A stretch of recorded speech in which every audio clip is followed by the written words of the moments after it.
Hello दोस्तों, आप लोगों का स्वागत है पगला एक्सप्लेन चैनल पे। तो आज हम लोग अभी के लिए एक न्यू मानवा को एक्सप्लेन करने वाले हैं, क्योंकि मैंने इसे हाल ही में पढ़ा था और ये काफी ज्यादा कमाल की है। तुम लोगों को बस इसके 3 चैप्टर सर्वाइव करने हैं। अगर तुम वो 3 चैप्टर सर्वाइव कर जाते हो और जब एपोकलिप्स आएगा तब तुम्हें देखने को मिलेगा हमारा रूथलेस एमसी। और कसम से ये सच में रूथलेस है। बताओ, बच्चे को लात मार के बाहर फेंक दिया। और हाँ, डरो नहीं, मैं इस मानवा को कंप्लीट करूंगा, लेकिन जरा इसके ऊपर पहले हाथ साफ कर लो। एपिसोड की शुरुआत में हम लोग जापान के माउंट फूजी को देखते हैं, जिसके अंदर इरप्शन होता है और उसके अंदर से लावा निकलने लगता है। फिर सीन शिफ्ट होकर चाइना पे आ जाता है, जहाँ पे लोग इस न्यूज के बारे में पढ़ रहे थे। माउंट फूजी के एक्सप्लोड होने की वजह से कई सारे लोगों की जाने गई थी। हालांकि यहाँ पे कुछ खबरें ऐसा भी बता रहे थे कि जो फ्रेश वाटर की लेक्स थी वो भी सूख गई हैं। वॉलमार्ट और अलीबाबा जैसे कई सारे स्टोर्स के अंदर से चोरी हो गई है और उनकी सारी सप्लाईज गायब हो गई हैं, जिनकी कीमत हंड्रेड्स ऑफ बिलियन में है। खैर उसी टाइम पे एमसी हमारा पीछे से कहता है कि उनकी कीमत हंड्रेड्स ऑफ बिलियन नहीं 10 ट्रिलियन से भी ज्यादा होगी। एमसी बताता है कि कई सारे सप्लाईज गायब हो रही हैं, लेके सूख रही हैं और कई सारे नेचुरल डिजास्टर्स आ रहे हैं। अब तो उन्हें समझ जाना चाहिए कि पृथ्वी का नष्ट निकट ही है। जिसपे एक बंदा एमसी से कहता है कि अगर ये बात सच है तो फिर काफी ज्यादा अच्छा है। ऐसे जितने भी लिविंग बींग्स हैं उन सभी की बीच सामान्यता आ जाएगी।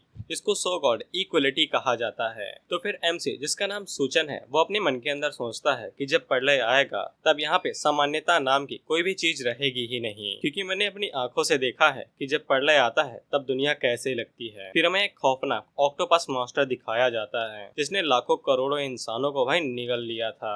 पास्ट लाइफ के अंदर हमारा सूचन एक नॉर्मल जोमेटो बॉय हुआ करता था, लेकिन जब वो एक दिन डिलीवरी करने जा रहा था तब अचानक से एपोकलिप्स आ गया। एपोकलिप्स के अंदर ज्यादा कुछ नहीं हुआ था, बस सूर्य की एनर्जी बहुत ज्यादा बढ़ गई थी। गर्मी हद से ज्यादा बढ़ने की वजह से अंडरग्राउंड सरफेस के अंदर जो मॉन्स्टर थे वो सभी ऊपर आ गए थे और उनके ऊपर आने की वजह से ये पूरी दुनिया चेंज हो गई। एक ऐसी दुनिया जहाँ पे नए नियम चले हुए और एक नई दुनिया बनी और इस दुनिया के अंदर खाने पीने की हद से ज्यादा कमी थी। इसीलिए एक पैकेट नूडल के लिए भी लोग लड़ मरने को तैयार थे और कुछ लोग तो अपना सब कुछ देने को कुर्बान थे। वैसे सूचन की किस्मत काफी ज्यादा अच्छी थी कि वो दोबारा किसी तरह से रीबॉर्न हो गया, वो भी एपोकलिप्स आने से 1 महीने पहले। हम देखते हैं कि वो लड़की सूचन की बातों से काफी ज्यादा डर जाती है, इसीलिए वो सूचन के साथ चिपकने की कोशिश करती है। लेकिन सूचन हमारा इस समय एकदम सख्त लौंडा था, मिशन के ऊपर फोकस। इसीलिए वो उस लड़की से कहता है कि कोई जरूरत नहीं है, धर्मा के नाम पे वोट मिलोगी और सपुआ से ज्यादा जहरीला लड़की होवेला। इतना कहने के बाद सूचन बस से नीचे उतर जाता है और अपने मन के अंदर सोचता है कि एपोकलिप्स के दौरान सबसे ज्यादा जरूरी सप्लाईज होती है। और सूचन पिछली लाइफ के अंदर सप्लाईज ढूंढने के लिए गली गली भटका करता था, लेकिन वो इस बार पहले से ही तैयारी करके रखेगा। जिसके बाद वो वॉलमार्ट के अंदर जाता है, जहाँ पे सबसे पहले वो सिक्योरिटी गार्ड का आई कार्ड चुराता है और डायरेक्ट स्टोरेज के अंदर घुस जाता है। वहीं पे उसका बॉस उसे कहता है कि तुम यहाँ पे 3 घंटे लेट आए हो, इसीलिए मैं तुम्हारी सैलरी काट लूंगा। वहीं पे सूचन उसे कहता है ठीक है भाई, काट लो। जिसके बाद सूचन अंदर आके अपने मन के अंदर सोचता है कि पिछली लाइफ के अंदर एपोकलिप्स की वजह से उसकी पूरी 1 साल की सैलरी डूब गई थी। इसीलिए सूचन यहाँ पे जितनी भी चीजें रखी हुई हैं उन सभी सप्लाईज को चुरा के अपनी सैलरी का हिसाब किताब बराबर कर लेगा। जिसके बाद सूचन अपनी इन्फिनाइट स्पेस एबिलिटी का इस्तेमाल करता है, जिससे वहाँ पे जितनी भी सप्लाईज थी उन सभी को वो अपनी स्पेस के अंदर डाल देता है। और ये इसका स्पेस अलग ही डायमेंशन के अंदर है और ये इन्फिनाइट है और इसके अंदर समय भी नहीं चलता है, यानी खाना पीना सड़ने की कोई चिंता ही नहीं। और एपोकलिप्स के दौरान इस एबिलिटी से अच्छा और क्या ही हो सकता है। एक भी पैसे दिए बिना पूरी की पूरी सप्लाईज चुरा लो, दैट्स अ गुड आइडिया। और इसके अलावा जो खबर उठ रही थी कि पूरी की पूरी लेक्स उठा ली गई हैं, जैसे कि बिहार में उठाई जाती हैं, तो इन सभी कारनामों के पीछे हमारा सूचन ही था, जिसने पूरे के पूरे 2 तालाब और 1 नदी उठा ली है और उसे अपनी स्पेस डायमेंशन के अंदर डाल दिया है। साथ ही में हमारा सूचन ये बताता है कि एपोकलिप्स के दौरान पानी मिलना तक नसीब नहीं होता है, इसीलिए जो फ्रेश खाना होता है जैसे कि मछलियाँ, इनको भाई चखने में बहुत ज्यादा मजा आता है। इसके बाद सूचन रोते हुए कहता है कि चलो कम से कम अब मुझे पहले की तरह मिट्टी खाने की जरूरत नहीं पड़ेगी, अब मैं ताजा खाना खा सकता हूँ। फिर हमें सूचन की सप्लाई लिस्ट दिखाई जाती है कि उसके पास कितनी सप्लाई है और इसके पास पूरी साल भर की सप्लाई थी या फिर उससे बहुत ज्यादा, क्योंकि साले ने 10 ट्रिलियंस का माल जो लूटा था। तुम लोग इसे इस तरह से समझ सकते हो कि भाई अपना 3 इंडिया को 3 बार खरीद सकता है। इसके बाद हम लोग देखते हैं कि वहाँ पे मैनेजर आता है जो कि स्टोरेज को चेक करने के लिए आया था, लेकिन उसकी आंखें फट के 4 हो जाती हैं जब वो देखता है कि स्टोरेज नाम की वहाँ पे कोई जगह ही नहीं है, पूरा का पूरा कमरा खाली पड़ा है। इसीलिए वो लोग सुचैन से पूछते हैं कि माल सारा कहाँ पे गया। इस पे सुचैन बड़े ही प्यार से कहता है मैंने लूट लिया, जिसपे उन्हें यकीन ही नहीं होता है कि ये साला इतना सारा सामान सिर्फ 2 जेबों के अंदर भर लेगा, ये तो नामुमकिन है। खैर वो लोग फिर भी सुचैन को पकड़ने के लिए जाते हैं, लेकिन उसी टाइम पे सुचैन अपनी सेकंड एबिलिटी का इस्तेमाल करता है और मक्खन की तरह वहाँ से गायब हो जाता है, जिससे वो सभी लोग फिर से हैरान हो जाते हैं कि ये साला अचानक से गायब कैसे हो गया। वहीं पे हम लोग सुचैन को देखते हैं जो कि मक्खन की तरह दूसरी तरफ आ जाता है। सुचैन बताता है कि ये उसकी सेकंड एबिलिटी है, स्पेस जंप। इसकी मदद से वो स्पेस यानी कि कोई भी दीवार है तो 3 मीटर के अंदर है तो वो उसको आसानी के साथ पार कर सकता है, और स्पेस जंप की मदद से वो काफी ज्यादा काम की चीजें कर सकता है। और एपोकलिप्स के दौरान उसने इसी तरह से कई सारी सप्लाईज चुराई थी, और जब उसका खतरनाक मॉन्स्टर से सामना हो जाता था तब वो इसी का इस्तेमाल करके अपनी जान भी बचा लेता था। खैर अब सुचैन का सप्लाई मिशन पूरा हो गया था, इसीलिए वो अगले मिशन पे जा सकता था। उसी टाइम पे सुचैन के पास मैसेज आता है कि अगर उसे अपना घर बेचना है तो वो बेच सकता है, और साथ ही में कुछ लोन के मैसेज भी आते हैं। और इन सभी के बाद आता है सुचैन के पास सौ कियान का फोन नंबर, जिसको देख के उसकी आंखें चौंधिया जाती हैं, क्योंकि इस लड़की ने, जो कि हमारे सुचैन की गर्लफ्रेंड है, गंदा वाला काटा था। खैर सुचैन अपने गुस्से को शांत करता है और फोन को पिकअप करता है, तो सौ कियान आगे से कहती है कि तुम घर को क्यों बेच रहे हो, अगर तुम्हें मेरे साथ शादी करनी है तो फिर वो घर मेरे नाम कर दो, नहीं तो मेरे साथ शादी करने के सपने ही देखते रहो और मुझे हमेशा के लिए भूल जाओ। और मेरा ऑथर से ये सवाल है कि सुचैन को दिखाई नहीं दिया कि ये कितना बड़ा लाल झंडा है, वो डायरेक्ट तुम्हारे पैसों के पीछे है, तुम्हारे घर के पीछे। और उसी टाइम पे हम लोग सौ कियान को देखते हैं तो वो अलग ही रंग रलिया मचा के उठी थी, और वो सुचैन से कहती है कि एक मर्द होने के नाते ये तुम्हारी जिम्मेदारी है कि तुम शादी के गिफ्ट के तौर पे वो घर मेरे नाम कर दो,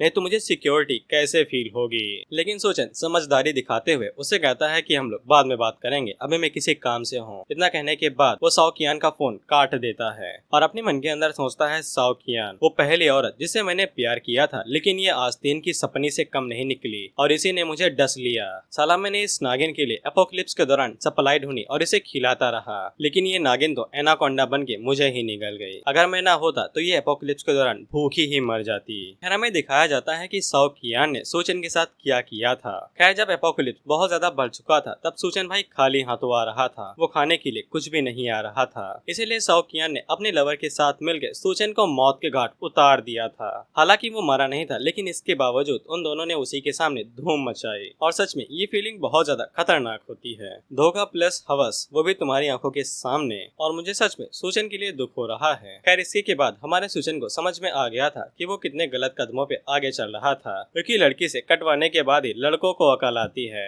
लेकिन सुचैन ने इस बार कसम खा ली थी कि वो सौ कियान और उसके लवर वैंग हायू को तड़पा तड़पा के मारेगा, वो उन्हें इतनी इंसानी की मौत से मरने तो नहीं देगा, उन्हें 1000 बार दर्द का एहसास करवा के मारेगा। उसी टाइम सुचैन के पास मैनेजर लियू का कॉल आता है, जो कि उसे घर बेचने के लिए बात कर रहे थे। इस पे सुचैन को पता ही था कि एपोकलिप्स के दौरान उसका घर तो बचेगा नहीं, इसीलिए वो तुरंत घर बेचने के लिए मान जाता है, वो भी आधे प्राइस पे। लेकिन उसको पैसे नगद चाहिए थे अभी के अभी लिए, तो वो मैनेजर तुरंत मान जाता है और वो सुचैन को अपने पास बुला लेता है। लेकिन सुचैन जब मैनेजर के ऑफिस के पास पहुंचता है तो उससे पहले ही वहाँ पे हायू और सौ कियान उसका वेट कर रहे थे। वह पे सौ कियान सुचैन से कहती है कि तुम्हें पता है कि मैं कितना ज्यादा वेट कर रही थी, तुम मुझे इतनी देर कैसे वेट करवा सकते हो। लेकिन सुचैन उससे कहता है चल हट, और वो उसको इग्नोर करते हुए ऑफिस के अंदर जाने लगता है। लेकिन वहीं पे हायू अपने साथ एक बैट ले आया था, और वो सुचैन से कहता है कि तुम्हारी हिम्मत कैसे हुई हमारे घर को, सुना तुम लोगों ने, हमारे घर को बिना हमें बताए ही बेचने की। हालांकि सुचैन अब पहले वाला तो था नहीं, इसीलिए वो हायू को गले से पकड़ता है और उसे उठा के नीचे पटक देता है, और बस इतने में ही हमारे हायू की पैंट गीली हो जाती है। सौ कियान सुचैन के ऊपर चिल्लाते हुए कहती है कि तुम उसका खून कर दोगे, और वो सुचैन को मर्डर कहने लगती है, अपने ही बॉयफ्रेंड को। मैं इतनी डिटेल में इसलिए जा रहा हूँ ताकि मैं तुम्हें हर एक चीज फील करवा सकूं, क्योंकि जब सुचैन बदला लेगा ना तब तुम्हें बहुत ज्यादा सेटिस्फैक्शन फील होगा। खैर सुचैन सौ कियान को भी उल्टे हाथ का रैप्टा मारता है और उसे पीछे फेंक देता है, जिससे अब पहली बार सुचैन को देख के सौ कियान की फटने लगी थी। वहीं पे हम लोग देखते हैं कि हायू के धीरे धीरे जान जाने लगी थी, इसीलिए वो सुचैन से माफी मांगता है कि मुझे छोड़ दो। सुचैन उसके गले को छोड़ता है और उससे कहता है कि चिंता नहीं करो बबुआ, हम तोहरा का इतनी जल्दी मारे नहीं देव, हम तोहरा का इतना तड़पावे इतना तड़पावे कि तुहार रूप कांप जाई। जिसके बाद वो हायू को इग्नोर करते हुए ऑफिस के अंदर जाने लगता है। वहीं पे सौ कियान हायू के संभालती है और वो सुचैन से कहती है कि अभी भी देर नहीं हुई है, यहाँ पे आके अपनी नाक रगड़ के मेरे पैरों को चाटते हुए माफी मांगो तो मैं भूल जाऊंगी अभी क्या हुआ था। जिसपे सुचैन पीछे मुड़ के दोनों को ही घूर के देखता है और उसके घूरने से ही उन दोनों की फट जाती है और वो डर के मारे वहाँ से भाग जाते हैं, जिसपे सोचन कहता है यूजलेस फेलो। जिसके बाद सोचन ऑफिस के अंदर जाता है जहाँ पे वो पेपर्स को रेडी कर देता है। वो मैनेजर अपने मन के अंदर सोचता है कि ये बेवकूफ है, इसके घर की कीमत 1 मिलियन से भी ज्यादा है, लेकिन इसके बावजूद ये उसे आधे दाम पे बेच रहा है। कुछ टाइम बाद इसकी कीमत और भी ज्यादा हो जाएगी, फिर मुझे बहुत ज्यादा प्रॉफिट होगा। हालांकि सोचन मैनेजर से कहता है कि मुझे कोई भी दिक्कत नहीं है, लेकिन मुझे फुल पेमेंट चाहिए, सभी कैश के अंदर और अभी के अभी। जिसके लिए मैनेजर तुरंत मान जाता है और वो भागते हुए जाता है और अंदर से पैसे लाता है। सॉरी, पैसा नहीं, वो मशीन लेके आता है और सोचन को सारे पैसे सीधा बैंक के अंदर ट्रांसफर कर देता है। जिसके बाद सोचन उसे अपनी प्रॉपर्टी के पेपर दे देता है। इसके बाद सोचन वहाँ से जाते हुए सोचता है कि तुम्हें मेरा घर चाहिए तो तुम ले जाओ, रहना है तो रहो, लेकिन जैसे ही एपोकलिप्स आ जाएगा तो वो घर ही नहीं बचेगा। अर्थक्वेक के दौरान सारे घर टूट के बिखर जाएंगे और जो लोग उनके अंदर होंगे वो भी मारे जाएंगे। सुनामी, अर्थक्वेक, वोल्केनो इरप्शन, ये सब कुछ तो भाई फ्री में होता रहेगा जब तुम उस घर के अंदर रहोगे। खैर उसी टाइम में जब सोचन वहाँ से जा रहा था तब उसको भाई लोन का एक बोर्ड दिखाई देता है, जिसको देख के सोचन वहीं पे रुक जाता है और अपने मन के अंदर सोचता है लोन, वाह क्या चीज है। जिसके बाद हमारा सोचन वहाँ पे हर्षद मेहता, विजय माल्या, सहारा बैंक, इन सभी लोगों को पीछे छोड़ देता है। जिसके बाद हमारा सोचन भागते हुए सबसे पहले लोन कंपनी के अंदर जाता है और उन लोगों से पूछता है कि वो कितना पैसा उठा सकता है। और साथ ही में हमें ये पता चलता है कि ये वैंग हाओयू का बड़ा भाई है, जो कि अगले ही महीने म्यूटेंट बीस्ट बन के मारा जाएगा, तो इससे पैसे लेने में कोई भी बुराई नहीं है। हाओयू का भाई सोचन से कहता है कि तुम मुझसे 5 मिलियन ले सकते हो, लेकिन तुम्हें अपनी प्रॉपर्टी के पेपर यहीं पे छोड़ के जाने पड़ेंगे। जिसके लिए सोचन तुरंत मान जाता है और कहता है कि जल्दी से मुझे मेरे 5 मिलियन दे दो। जिसपे हाओयू का बड़ा भाई बिना किसी दिक्कत के तुरंत सोचन के अकाउंट के अंदर पैसों को ट्रांसफर कर देता है और अपने मन के अंदर सोचता है कि अगर इसने 1 हफ्ते के अंदर मुझे पैसे वापस नहीं किए विद इन इंटरेस्ट तो मैं इसकी किडनी बेच दूंगा और साथ ही में दोनों आंख भी, और टट्टे कैसे छोड़ दूं वो तो पर्सनल है। इसके बाद हम लोग साओ कियान और हाओयू को देखते हैं, जो कि उसी जगह पे आ रहे थे जहाँ पे सोचन ने लोन लिया था। और उसी टाइम पे साओ कियान की नजर सोचन के ऊपर पड़ जाती है और उन दोनों को समझ में नहीं आता है कि सोचन यहाँ पे क्या कर रहा है। इसीलिए साओ कियान और हाओयू दोनों फैसला करते हैं कि वो दोनों सोचन का पीछा करेंगे ये जानने के लिए कि वो आजकल क्या कर रहा है। वहीं पे सोचन हमें बताता है कि कई सारी कमर्शियल बिल्डिंग्स एपोकलिप्स के दौरान बहुत ज्यादा गिर गई थी, क्योंकि बहुत ज्यादा पानी आया था और साथ ही में लगातार बर्फ भी गिरी थी। इसीलिए उनकी बुनियाद ठंडी होकर चूराचूर हो गई और पूरी बिल्डिंग गिर गई। लेकिन ग्रीन सिटी होटल टच से मस न हुआ, वो भाई खड़ा का खड़ा रहा, बिल्कुल भी नहीं गिरा, जबकि अनगिनत डिजास्टर आए और चले गए। और सोचन ने हमारे सुन रखा था कि अगर यहाँ पे प्रेसिडेंटल सूट इनसाइड जाता है तो फिर वहाँ पे एक स्विमिंग पूल भी है और साथ ही में वहाँ पे परमानेंट बिजली आती रहती है, फिर चाहे पूरे शहर में बिजली ही ना क्यों ना चली जाए। इसीलिए सोचन फैसला करता है कि वो उस जगह को अपना बेस बना लेगा ताकि कुछ टाइम तक वहाँ पे रह सके। हालांकि कई सारे वेयर हाउस कुछ ही टाइम में खाली हो जाएंगे और वहाँ पे खाने की एक बूंद तक नहीं बचेगी। हाँ मानता हूँ गलत बोल दिया है पर परफेक्ट है। उसी टाइम पे वहाँ पे होटल की मैनेजर आती है, जो की सोचन से पूछती है कि वो उसकी क्या मदद कर सकती है। जिसपे सोचन उसे बताता है कि उसे 1000 टेबल का खाना चाहिए, यानी कि करीब 1000 लोगों का खाना। जिसके लिए वो मैनेजर मान जाती है और सोचन को बताती है कि इतने पैसे पड़ेंगे और वो अपने मन के अंदर सोचती है कि ये बंदा करीब 2nd जनरेशन का रिच आदमी होगा, तभी ये इतना ज्यादा पैसा यहाँ पे सिर्फ खाने के ऊपर खर्च कर रहा है। सोचन मैनेजर को बताता है कि पर टेबल 10,000 की है, इसीलिए सारे खाने का पैसा मिला के 10 बिलियन हुआ है। और सोचन मैनेजर से कहता है कि वो अभी के लिए सिर्फ 50,000 डिपॉजिट करे दे रहा है, बाकी वो बाद में कर देगा। और हमारे सोचन को पता ही था कि एपोकलिप्स आने वाला है, तो फिर उसे बाकी पैसे देने की जरूरत ही नहीं है।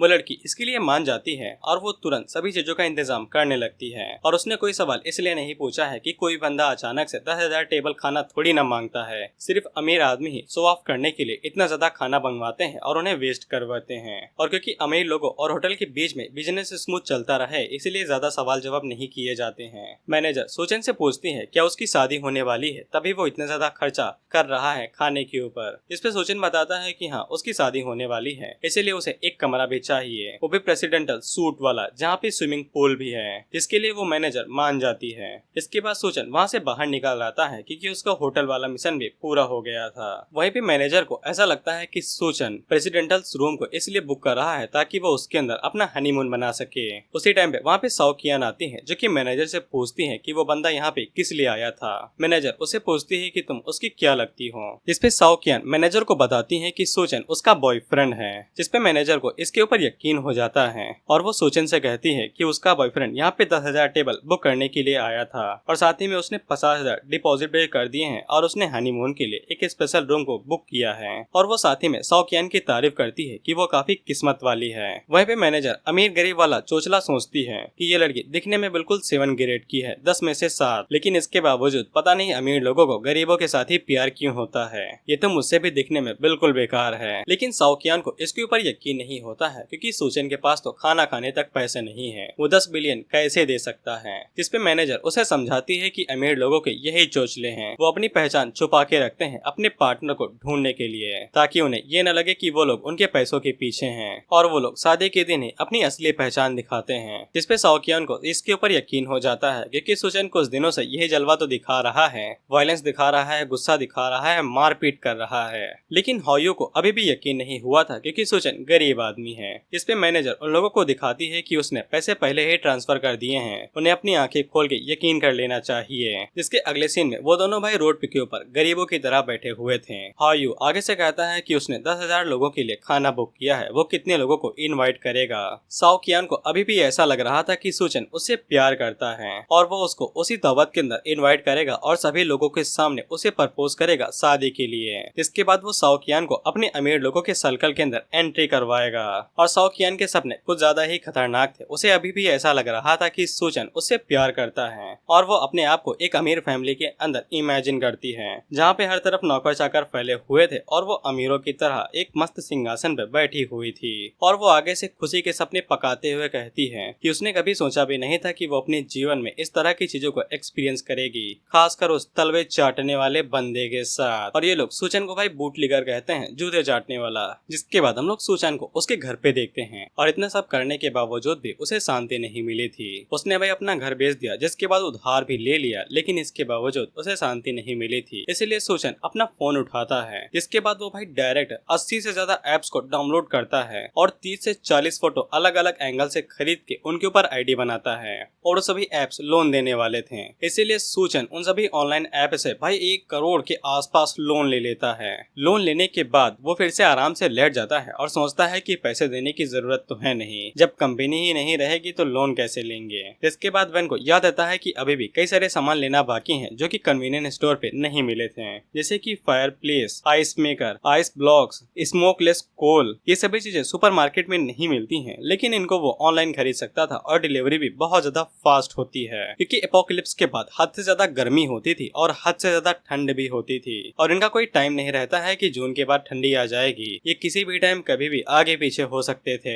इसीलिए अगर तुम्हें जिंदा रहना था तो फिर तुम्हें बर्फ और कोयला दोनों की ही जरूरत पड़ेगी। इसके बाद सोचन शॉप के अंदर फोन मिलाता है और उनसे भाई 2000 टन कोयला खरीद लेता है और बेशक उसी टेक्निक का इस्तेमाल करता है जो वो हमेशा करता है, फर्स्ट डिपॉजिट वो सबसे कम देता है, बाकी पैसे बाद में। इसके बाद सोचन आइस फैक्ट्री में कॉल करता है और उनसे कहता है कि अपन फेस टू फेस बात करेंगे क्योंकि ये मामला सीरियस है। खैर जब सोचन आइस फैक्ट्री की तरफ जाता है तब उसकी मुलाकात लीना से होती है जो कि साओकियान की दोस्त थी और ये इन दोनों की सेटिंग करवाने के लिए आई थी। लेकिन सोचन को अच्छे से पता था कि लीना उसकी पीठ पीछे उसके दोस्तों से बहुत ज्यादा बुराई करती है। बेसिकली ये नागिन पार्ट 2 हो रखी थी। सोचन उन दोनों से पूछता है कि यहाँ पे क्या करने के लिए आई हो, जिसपे लीना सू से कहती है कि वो तो यहाँ पे किसी काम से आई थी, लेकिन तभी उसकी मुलाकात साओकियान से हो गई जो कि काफी ज्यादा उदास थी। इसके बाद लीना उन दोनों की सेटिंग करवाते हुए कहती है कि साओकियान उसको टेस्ट कर रही थी, उसे तो पता ही होगा वो कितना ज्यादा उदास है जब से सोचन ने उससे ठीक से बात नहीं की है। खैर सोचन उन्हें इग्नोर करते हुए अपने काम की तरफ जा रहा था, लेकिन उसी टाइम पे साओकियान उसका हाथ पकड़ लेती है और उससे कहती है कि वो बहुत ज्यादा उदास है और उसकी तबीयत भी खराब है, क्या सोचन उसे उसके घर पे छोड़ देगा।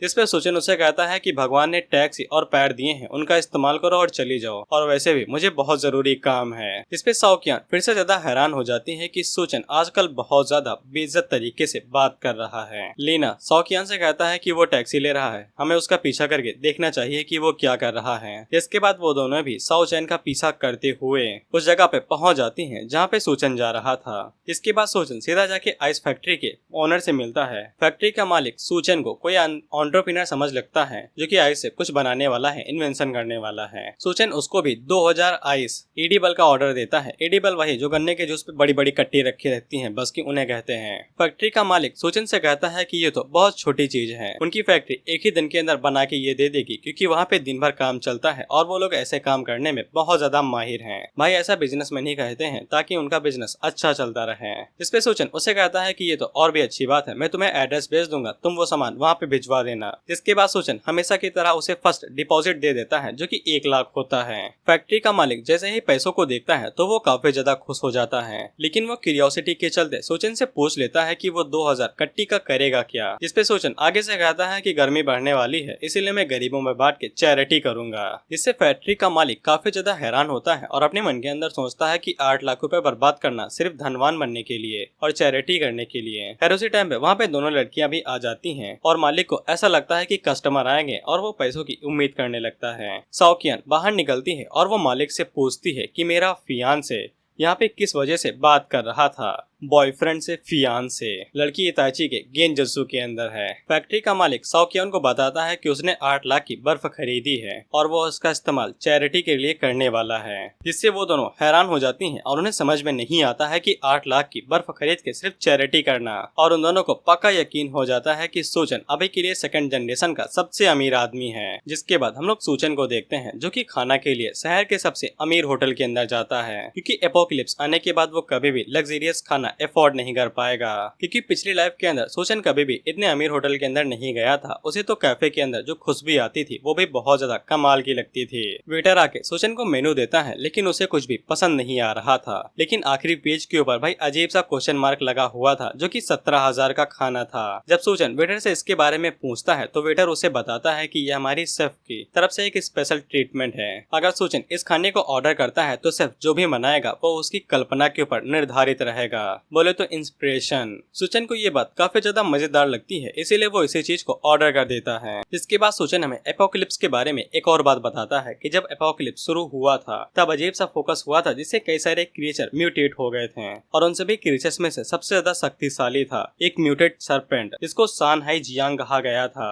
और ये एपोकलिप्स का उस टाइम का सबसे ताकतवर म्यूटेंट क्रिएचर था। और एक बात था, सुचन का सामना इससे हो भी गया था। ये तो कहो उसके पास उसकी एबिलिटीज थी, तो वो अपनी कैसे नते से जान बचा के भाग गया था। और ये सरपेंट जब भी आता है तो हमेशा धुएं के अंदर से निकलता है। लेकिन सोचन इस चीज को म्यूटेशन नहीं कहता है, वो इसे अथवाइज्म कहता है। अथवाइज्म का मतलब होता है कि बॉडी के अंदर बायोलॉजिकली यानी डीएनए के अंदर कुछ चीजों का चेंज होता ना, जिससे कि बॉडी चेंज हो जाती है। इसके बाद सोचन का खाना उसके पास आ जाता है और वो देने के लिए वहाँ पे शेफ आती है, जो कि एक लड़की थी, वो भी खूबसूरत पिंक बाल। लेकिन सोचन उसको देख के हैरान हो गया था और अपने मन के अंदर सोचता है कि ये तो वही है, हेल्थ शेफ डुआन या। सोचन हमें बताता है कि पिछले टाइम के अंदर जब एपोकलिप्स शुरू हुआ था तब ये भी चेंज हो गई थी और इसको हेल्थ शेफ कहा गया था, क्योंकि ये नेगेटिव एनर्जी को खाने में बदल देती थी और इसका चरिश्मा किसी को भी नजरअंदाज करने की इजाजत नहीं देता था। वहीं पे डुआन अपने मन के अंदर सोचती है कि ये ऐसा चेहरा क्यों बना रहा है, कहीं इसका मतलब ये तो नहीं है कि मैंने इसके खाने में जहर डाल दिया है जो ऐसा चेहरा बना रहा है। फिर इसके बाद डुआन सोचन को खाने के बारे में बताती है कि उसको डुअल फेस्ड लाइफ डिश कहते हैं, कि इसकी एक तरफ बटर का भाई ब्राउन लगा हुआ है और दूसरी तरफ मीठी चीनी लगी है। और ये जिंदगी के दो तरफा चीजों को दिखाती है कि एक तरफ दुख है तो एक तरफ सुख है। खैर जब सुचन उस डिश को ट्राई करता है तब वो डुआन की तारीफ करता है और कहता है कि 70,000 रुपए भरपूर हो गए, पैसे बेकार नहीं गए। वहीं पे सुचन अपने मन के अंदर सोचता है कि अगर ये औरत मेरे लिए एपोकलिप्स के दौरान खाना बना दे तो मजेदार रहेगा। लेकिन वो बाद में इस सपने को भाई तोड़ देता है, क्योंकि उसे पता था कि औरत जात के ऊपर भरोसा नहीं करना है, क्या पता किसी दिन वो खाने के अंदर जहर ही मिला दे। वहीं पे हम लोग लीना और सौकियान को देखते हैं, जो कि कचड़े वाली जगह से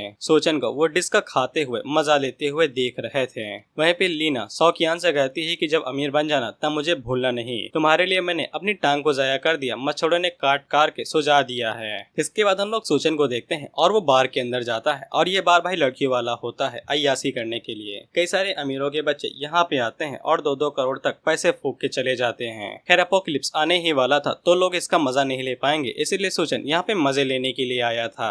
गाइस तुम लोगों को बस 4 से 5 मिनट और देखना है, जिसके बाद तुम्हें मजे आना शुरू हो जाएंगे। सोचन बार के अंदर काफी ज्यादा एंजॉय कर रहा था, तभी उसकी नजर एक लड़की के ऊपर पड़ती है जो गुस्से में बैठी हुई थी। दूसरी लड़की सोचन को बताती है कि इसके बॉयफ्रेंड ने इसका लंबा वाला काट दिया है, इसीलिए ये यहाँ पे एंजॉय करने के लिए आई है। सोचन अपने मन के अंदर सोचता है लड़के भी काटते हैं क्या। खैर वो लड़की अपने बॉयफ्रेंड से काफी ज्यादा गुस्से में थी, क्योंकि इस लड़की ने लॉयल होने की कसम खा रखी थी, लेकिन बॉयफ्रेंड ने इसका काट दिया है। इसीलिए वो लड़की गुस्से में काफी ज्यादा शराब पी लेती है और सोचन से चिपकते हुए कहती है कि तुम काफी ज्यादा मर्दाना हो, इसीलिए हमें रात का फायदा उठा के इसे एंजॉय करना चाहिए। और वो सोचन से चिपकने लगती है। उसी टाइम पे वहाँ पे लीना और सौ कियान भी आ जाती हैं और वो जैसे ही सोचन को यहाँ पे लड़कियों के साथ मजा करते हुए देखती हैं तब उन्हें काफी ज्यादा गुस्सा आता है। इसीलिए वो सोचन के ऊपर चिल्लाने लगती हैं कि वहीं पे रुक जाओ, खुद करो तो कोई दिक्कत नहीं, दूसरा करे तो हाय हाय। सोचन को भी पता चल जाता है कि दो नागिन वहाँ पे आ चुकी हैं, इसीलिए वो यूनियन को पकड़ता है और उसे अपस्टेयर्स पे लेके जाता है। लेकिन नागिन उसका पीछा अभी भी कर रही थी,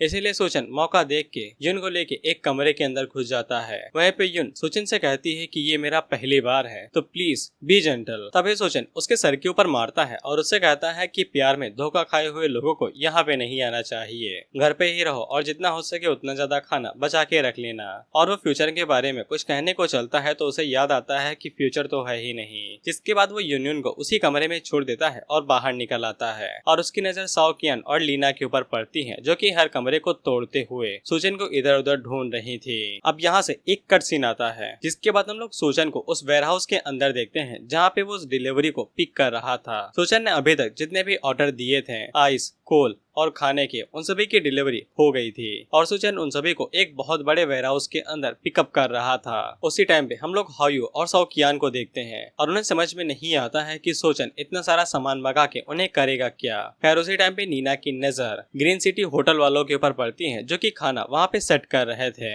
इसीलिए साओ कियान को ऐसा लगता है कि सोचन यहीं पे वेडिंग करने वाला है, जिसके बाद वो सभी लोगों के सामने उसे शादी का है ये चेक करने के लिए कि वो उसकी वाइफ बनने के लिए वर्दी है या नहीं। इसीलिए साओ कियान सोचन की मदद करने के लिए मान जाता है। हम लोग साओ कियान को देखते हैं और उसकी आंखें बाहर आ गई थी उसने जैसे ही पेटी को उठाया था, क्योंकि पेटी का वजन 50 किलो से भी ज्यादा था। खैर इसके बावजूद बंदी हार नहीं मानती है, वो अभी भी सोचन से शादी करके अमीर बनने का सपना देख रही थी। वहीं पे हम लोग नीना को देखते हैं, जो कि सोचन के ऊपर लाइन मारते हुए अपने मन के अंदर सोचती है क्या पता सोचन वुमनाइजर हो, यानी कि हवसी जो एक से ज्यादा बीवियों को प्रेफर करता हो। लेकिन वहीं पे हम लोग सोचन को देखते हैं और सोचन भी लाइक वाओ, फ्री के लेबर्स, दिहाड़ी देने की जरूरत नहीं पड़ेगी। जिसके बाद अगला सीन तब का होता है जब सारा सामान शिफ्ट हो गया था। वहीं पे हम लोग साओ कियान को देखते हैं, जिसकी हालत बिल्कुल खराब हो गई थी और वो बस यही सोच रहे थे कि पता नहीं वो इन सभी चीजों का करेगा क्या और पता नहीं कब ये शादी को अनाउंस करेगा और मैं कब पैसे वालू बनूंगी। वहीं पे नीना अपने मन के अंदर सोचती है कि पता नहीं पीटीओ के अंदर था क्या जो 50 किलो से भी ज्यादा वजनी हो रखी थी। जिसके बाद हम लोग सोचन को देखते हैं और जितने भी लेबर उसने खरीद के लाए थे वो उन सभी को डबल पेमेंट करता है, जिससे वो सभी लेबर बहुत ज्यादा खुश हो जाते हैं और सोचन के लिए गाना गाने लगते हैं। वहीं पे साओ कियान बाहर निकलती है और वो सोचन से पूछती है क्या सोचन उसके लिए कुछ भी नहीं लाया है। सोचन उससे कहता है कि तेरे लिए कुछ भी नहीं है तो यहाँ से जा सकती है। इस पे साओ कियान चिल्लाते हुए सोचन से पूछती है क्या वो यहाँ पे उसे प्रपोज नहीं करने वाला था शादी के लिए, तभी तो उसने इतना सारा खाना मंगाया था। इसके बाद वो दोनों शादी करके खुशी खुशी रहने वाले थे। सोचन पीछे मुड़ के कहता है शादी, किसके साथ शादी, और क्या तुम मेरे साथ शादी भी करना चाहोगे जिसके ऊपर 10 मिलियन वोन का कर्ज चढ़ा हुआ है। जिसपे नीना चिल्लाते हुए कहती है तो फिर वो यहाँ पे 10 मिलियन के खाने का क्या कर रहा है और उसने इतनी सारी चीजों का यहाँ पे क्यों मंगाया है, इनसे क्या लेना देना है। इस पे सोचन बताता है कि ये तो किसी बड़े आदमी का काम है, मैं तो बस उसकी मदद करना चाहता था, इसीलिए मैंने उसकी मदद की और उन सभी सामानों को यहाँ पे शिफ्ट करा दिया।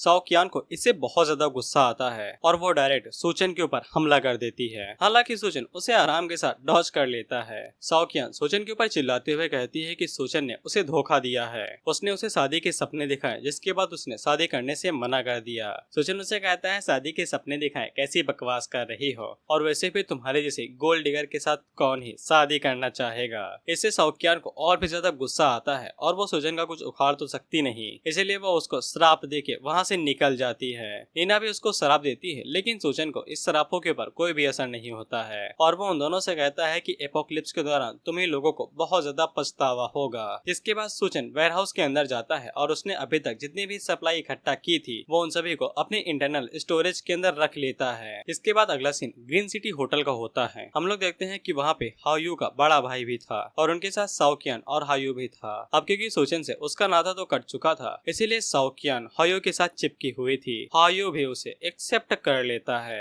अब ये दोनों मिलके एक दूसरे की जिंदगी तबाह करते और जहर उगलते कि उससे पहले ही साओ कियान की नजर सोचन के ऊपर पड़ती है, जो कि बड़े आराम से वहाँ पे डिनर कर रहा था। हायो अपने भाई को बताता है कि यही वो बंदा है जिसने हमारी अभी तक बचा के रखी थी। हायो का जब बड़ा भाई सोचन की तरफ देखता है तब उसे याद आता है कि इसी बंदे ने उसे अभी तक लोन ले रखा है, और क्योंकि लोन के लिए अभी भी 2 दिन बचे हुए थे, इसीलिए हायो का बड़ा भाई चाह के भी सोचन को कुछ भी नहीं कर सकता था। इसीलिए हायो का बड़ा भाई सोचन के ऊपर सिर्फ कुत्तों की तरह भौंकते रहता है और काट नहीं सकता है। उसी टाइम पे वहाँ पे होटल मैनेजर आती है और उन लोगों से शांति मचाने को कहती है। तो फिर हायो का बड़ा भाई होटल मैनेजर से कहता है कि वो सोचन को मजबूर करे कि सोचन उसके सामने घुटनों पे बैठ के माफी मांगे तो ही वो यहाँ पे शांति से चला जाएगा। लेकिन सोचन होटल मैनेजर से साफ मना करता है और कहता है कि ये कुत्ते भौंक रहे हैं। जैसे हायो के बड़े भाई को और भी ज्यादा गुस्सा आता है और वो चिल्लाने लगता है। खैर वो सोचन को काट पाता कि इससे पहले ही होटल के अंदर एक और बड़ी हस्ती आ जाती है, जो कि उन लोगों से कहती है कि वो यहाँ पे क्या बवाल मचा रहे हैं। हमें पता चलता है कि इस बंदे का नाम गाओ कियांग है।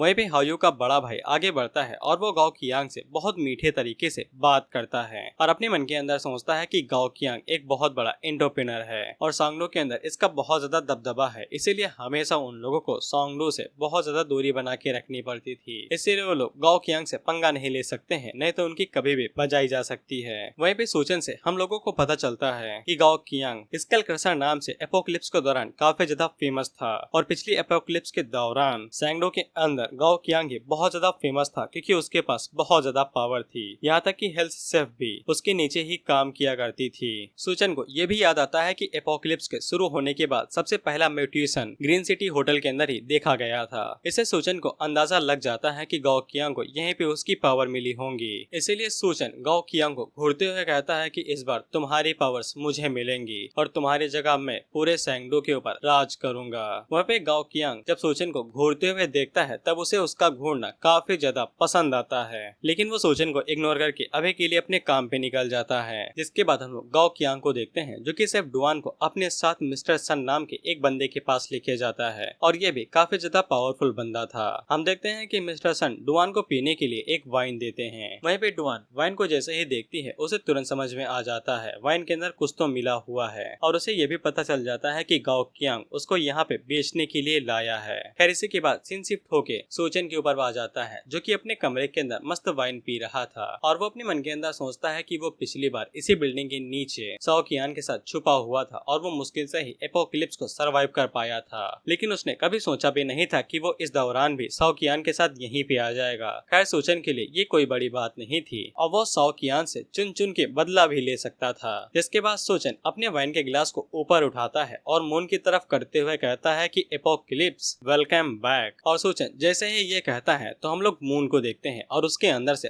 भयानक एनर्जी बाहर की तरफ निकलती है और उसकी रोशनी उबलते हुए पानी की तरह हो जाती है। वहीं पे हम लोग उन चारों को देखते हैं जो कि स्विमिंग पूल के अंदर मस्त नहा तो रहे थे, लेकिन जैसे ही एपोक्लिप्स आता है तो मून की रोशनी बहुत ज्यादा गर्म हो जाती है। वो रोशनी जैसे ही उन लोगों के ऊपर पड़ती है तो उन्हें ऐसा महसूस होता है कि किसी ने उनके ऊपर उबलता हुआ पानी डाल दिया है। इसीलिए वो लोग भागते हुए तुरंत होटल की तरफ जाने लगते हैं। होटल के अंदर जितने भी लोग थे जब वो उन लोगों को इस तरह से उछलते कूदते हुए देखते हैं तब वो अपने मन के अंदर सोचते हैं कि पता नहीं इन्हें ऐसी क्या खुशी मिल गई है, कहीं इन्हें वन पीस तो नहीं मिल गया जो ये इतना ज्यादा उछल रहे हैं। खैर वो तीनों जैसे ही अंदर आते हैं तो भागते हुए एक फिश टैंक के अंदर घुस जाते हैं और तब जाके उन्हें शांति मिलती है। खैर उसी टाइम पे हायो को याद आता है कि उसका बड़ा भाई अभी तक गायब है और जब वो लोग पीछे मुड़ के देखते हैं तब उन्हें पता चलता है कि हायो आने में लेट हो गया था वजन की वजह से, इसीलिए उसकी हालत बहुत ज्यादा खराब है और उसके शरीर के ऊपर छाले पड़ आए हैं। फिर अगला सीन डुआन का होता है जहाँ पे मिस्टर सन कहते हैं कि मैंने इसे वाइन दी, इसने पी क्यों नहीं, और वो गाओ कियांग को घूरने लगता है।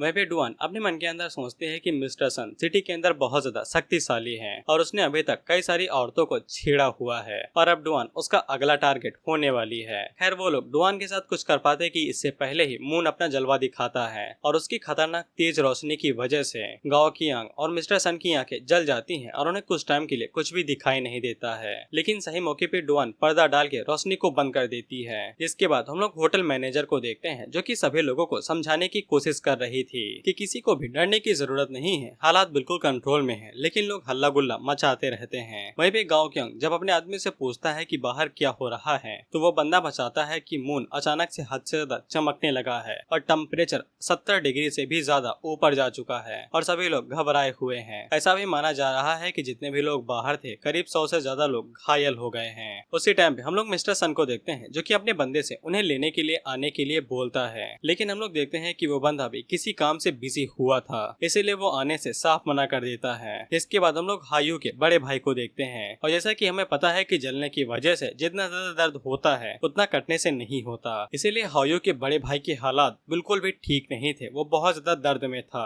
और जब वो लोग उसे पूछते हैं कि अब वो लोग आगे क्या करेंगे, तो हायू का बड़ा भाई बताता है कि उसने पहले ही अपने एक लोग को बोल दिया है और वो लोग उसे लेने के लिए आ ही रहे होंगे। हम देखते हैं कि जो बंदा हायू के बड़े भाई को लेने के लिए आ रहा था वो गैरेज के अंदर था, और वो जैसे ही अपनी गाड़ी को बाहर निकालता है तो गर्मी की वजह से गाड़ी के जितने भी टायर्स थे वो सभी पंचर हो जाते हैं। इसीलिए वो बाहर निकल के पैदल चलने के बारे में सोचता है, तो सड़क इतनी ज्यादा गर्म हो गई थी कि उसके जूते पिघल जाते हैं और वो जमीन पे जाके गिरता है, और तभी उसके सामने एक मरा हुआ बंदा आता है जो कि धूप में तड़प तड़प के मारा गया था। और अगला सीन हल्का सा डिस्टर्बिंग हो सकता है, इसीलिए तुम लोग झेल लोगे। और जब वो बंदा खड़े होने की कोशिश करता है तब रोड इतनी ज्यादा गर्म हो गई थी कि उसकी स्किन रोड से ही चिपक जाती है, और वो जब अपने आप को खींचता है तब वो दर्द में बहुत जोरों से चीखने और चिल्लाने लगता है। उसके चीख की वजह से हायू के बड़े भाई ने जो फोन पकड़ रखा था वो भी नीचे गिर जाता है। उसी टाइम पे हम लोग सूजन का रूम देखते हैं, तो उसके रूम का टेम्परेचर 25 डिग्री था, जो कि बिल्कुल परफेक्ट माना जाता है। इसीलिए सूजन अपने मखमली बेड के ऊपर घोड़े बेच के सो रहा था। इसके बाद में ब्रॉडकास्टिंग दिखाई जाती है जहाँ पे सरकार लोगों से बस घर में रहने को कहती है, और यही कहती है कि ज्यादा खतरा नहीं है, वो लोग सब कुछ ठीक कर देंगे। उसी टाइम पे हम लोग शहर के पावर हाउस को देखते हैं, और बेशक हद से ज्यादा गर्मी बढ़ने की वजह से वो भी सारी चीजें गर्म हो जाती हैं और ब्लास्ट कर जाती हैं, और अब कोई माइकल लाल पैदा नहीं हुआ था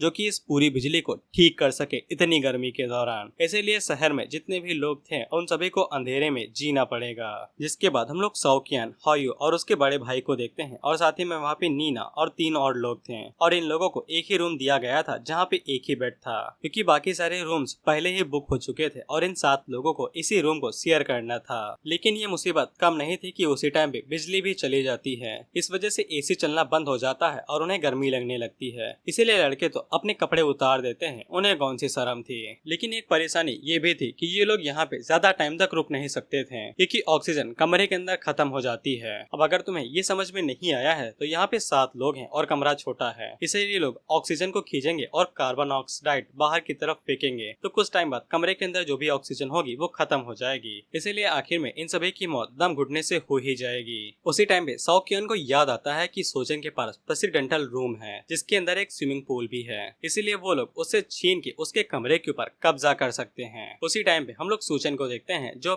कि अपने बड़े स्विमिंग पूल के अंदर मजे से स्विम कर रहा था, और सूचन को पहले से ही पता था कि अगर एक बार बिजली चली गई तो कोई भी इंसान बिजली को वापस नहीं ला सकता है। इसीलिए उसने जब रूम चूज किया था तब जानबूझ के स्विमिंग पूल वाला रूम चूज किया था, और साथ ही में उसके पास पहले से ही पूरा बैकअप था, क्योंकि उसने वहाँ पे कई सारे कूलर खरीद रखे थे जिनके अंदर ठंडा ठंडा पानी था। लेकिन सूचन इससे सेटिस्फाई नहीं हुआ था, इसीलिए वो अपने पास से बर्फ की 2 बड़ी बड़ी कट्टी निकालता है और उन्हें भी अगल बगल रख देता है, जिससे पूरा कमरा कूल कूल। और थोड़े टाइम बाद जाके सूचन को भूख भी लगने लगती है, तो फिर वो वहाँ पे कई सारे डिशेस को बाहर निकालता है जो कि देखने में लाजवाब लग रही थी।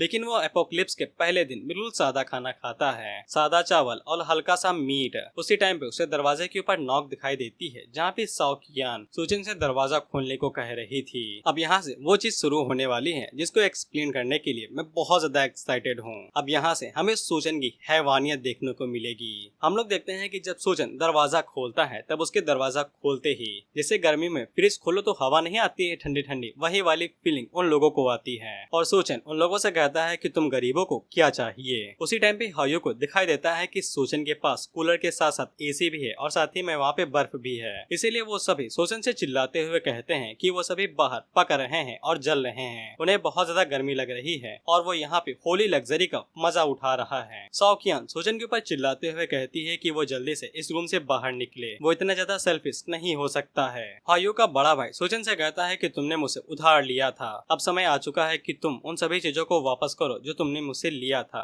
और वो जैसे ही अपना कदम कदम सूचन के कमरे के अंदर रखता है, उसी टाइम पे सूचन गोली चलाता है और वो गोली हायो के बड़े भाई की पीठ को चीरते हुए पार निकल जाती है, जिससे हायो के बड़े भाई की आत्मा कांप जाती है और वो डर के मारे कांपने लगता है। सूचन उन लोगों से कहता है कि अगर एक भी कदम आगे बढ़ाया तो सीधा जान से जाओगे, जिससे उन सभी लोगों की फटके चार हो जाती है और उन्हें समझ में नहीं आता है कि सूचन के पास कट्टा कैसे आ गया। लेकिन हायो के भाई को अभी तक समझ में नहीं आया था कि यहाँ पे स्थिति क्या है, इसीलिए वो सूचन से कहता है कि भले ही तुम्हारे पास गन हो लेकिन तुम हम सभी लोगों को संभाल नहीं सकते हो। उसी टाइम पे सूचन दूसरी गोली चलाता है जो ठक से आवाज आती है और वो सभी लोग बहुत ज्यादा घबरा जाते हैं क्योंकि सूचन ने दूसरी गोली हायो के बड़े भाई के सीधा दाहिने पैर पे मारी थी, इसीलिए अब वो ठीक से चल भी नहीं सकता था। सूचन उन लोगों से कहता है कि अभी के अभी यहाँ से दफा हो जाओ, नहीं तो तुम्हें मारने में मुझे कोई भी दिक्कत नहीं होगी। सूचन उन लोगों से कहता है कि 3 तक गिनती गिनूंगा, 3 तक नहीं गए तो तीनों के भेजे उड़ा दूंगा। जिसके बाद सूचन 1 से 3 तक गिनने की कोशिश करता है लेकिन वो लोग 2 पे ही वहाँ से भाग जाते हैं। जिसके बाद हम लोग गाओ कियांग को देखते हैं जो कि होटल मैनेजर के पास जाता है और वो चिल्लाते हुए कहता है कि उनके पास खाना क्यों नहीं बचा है।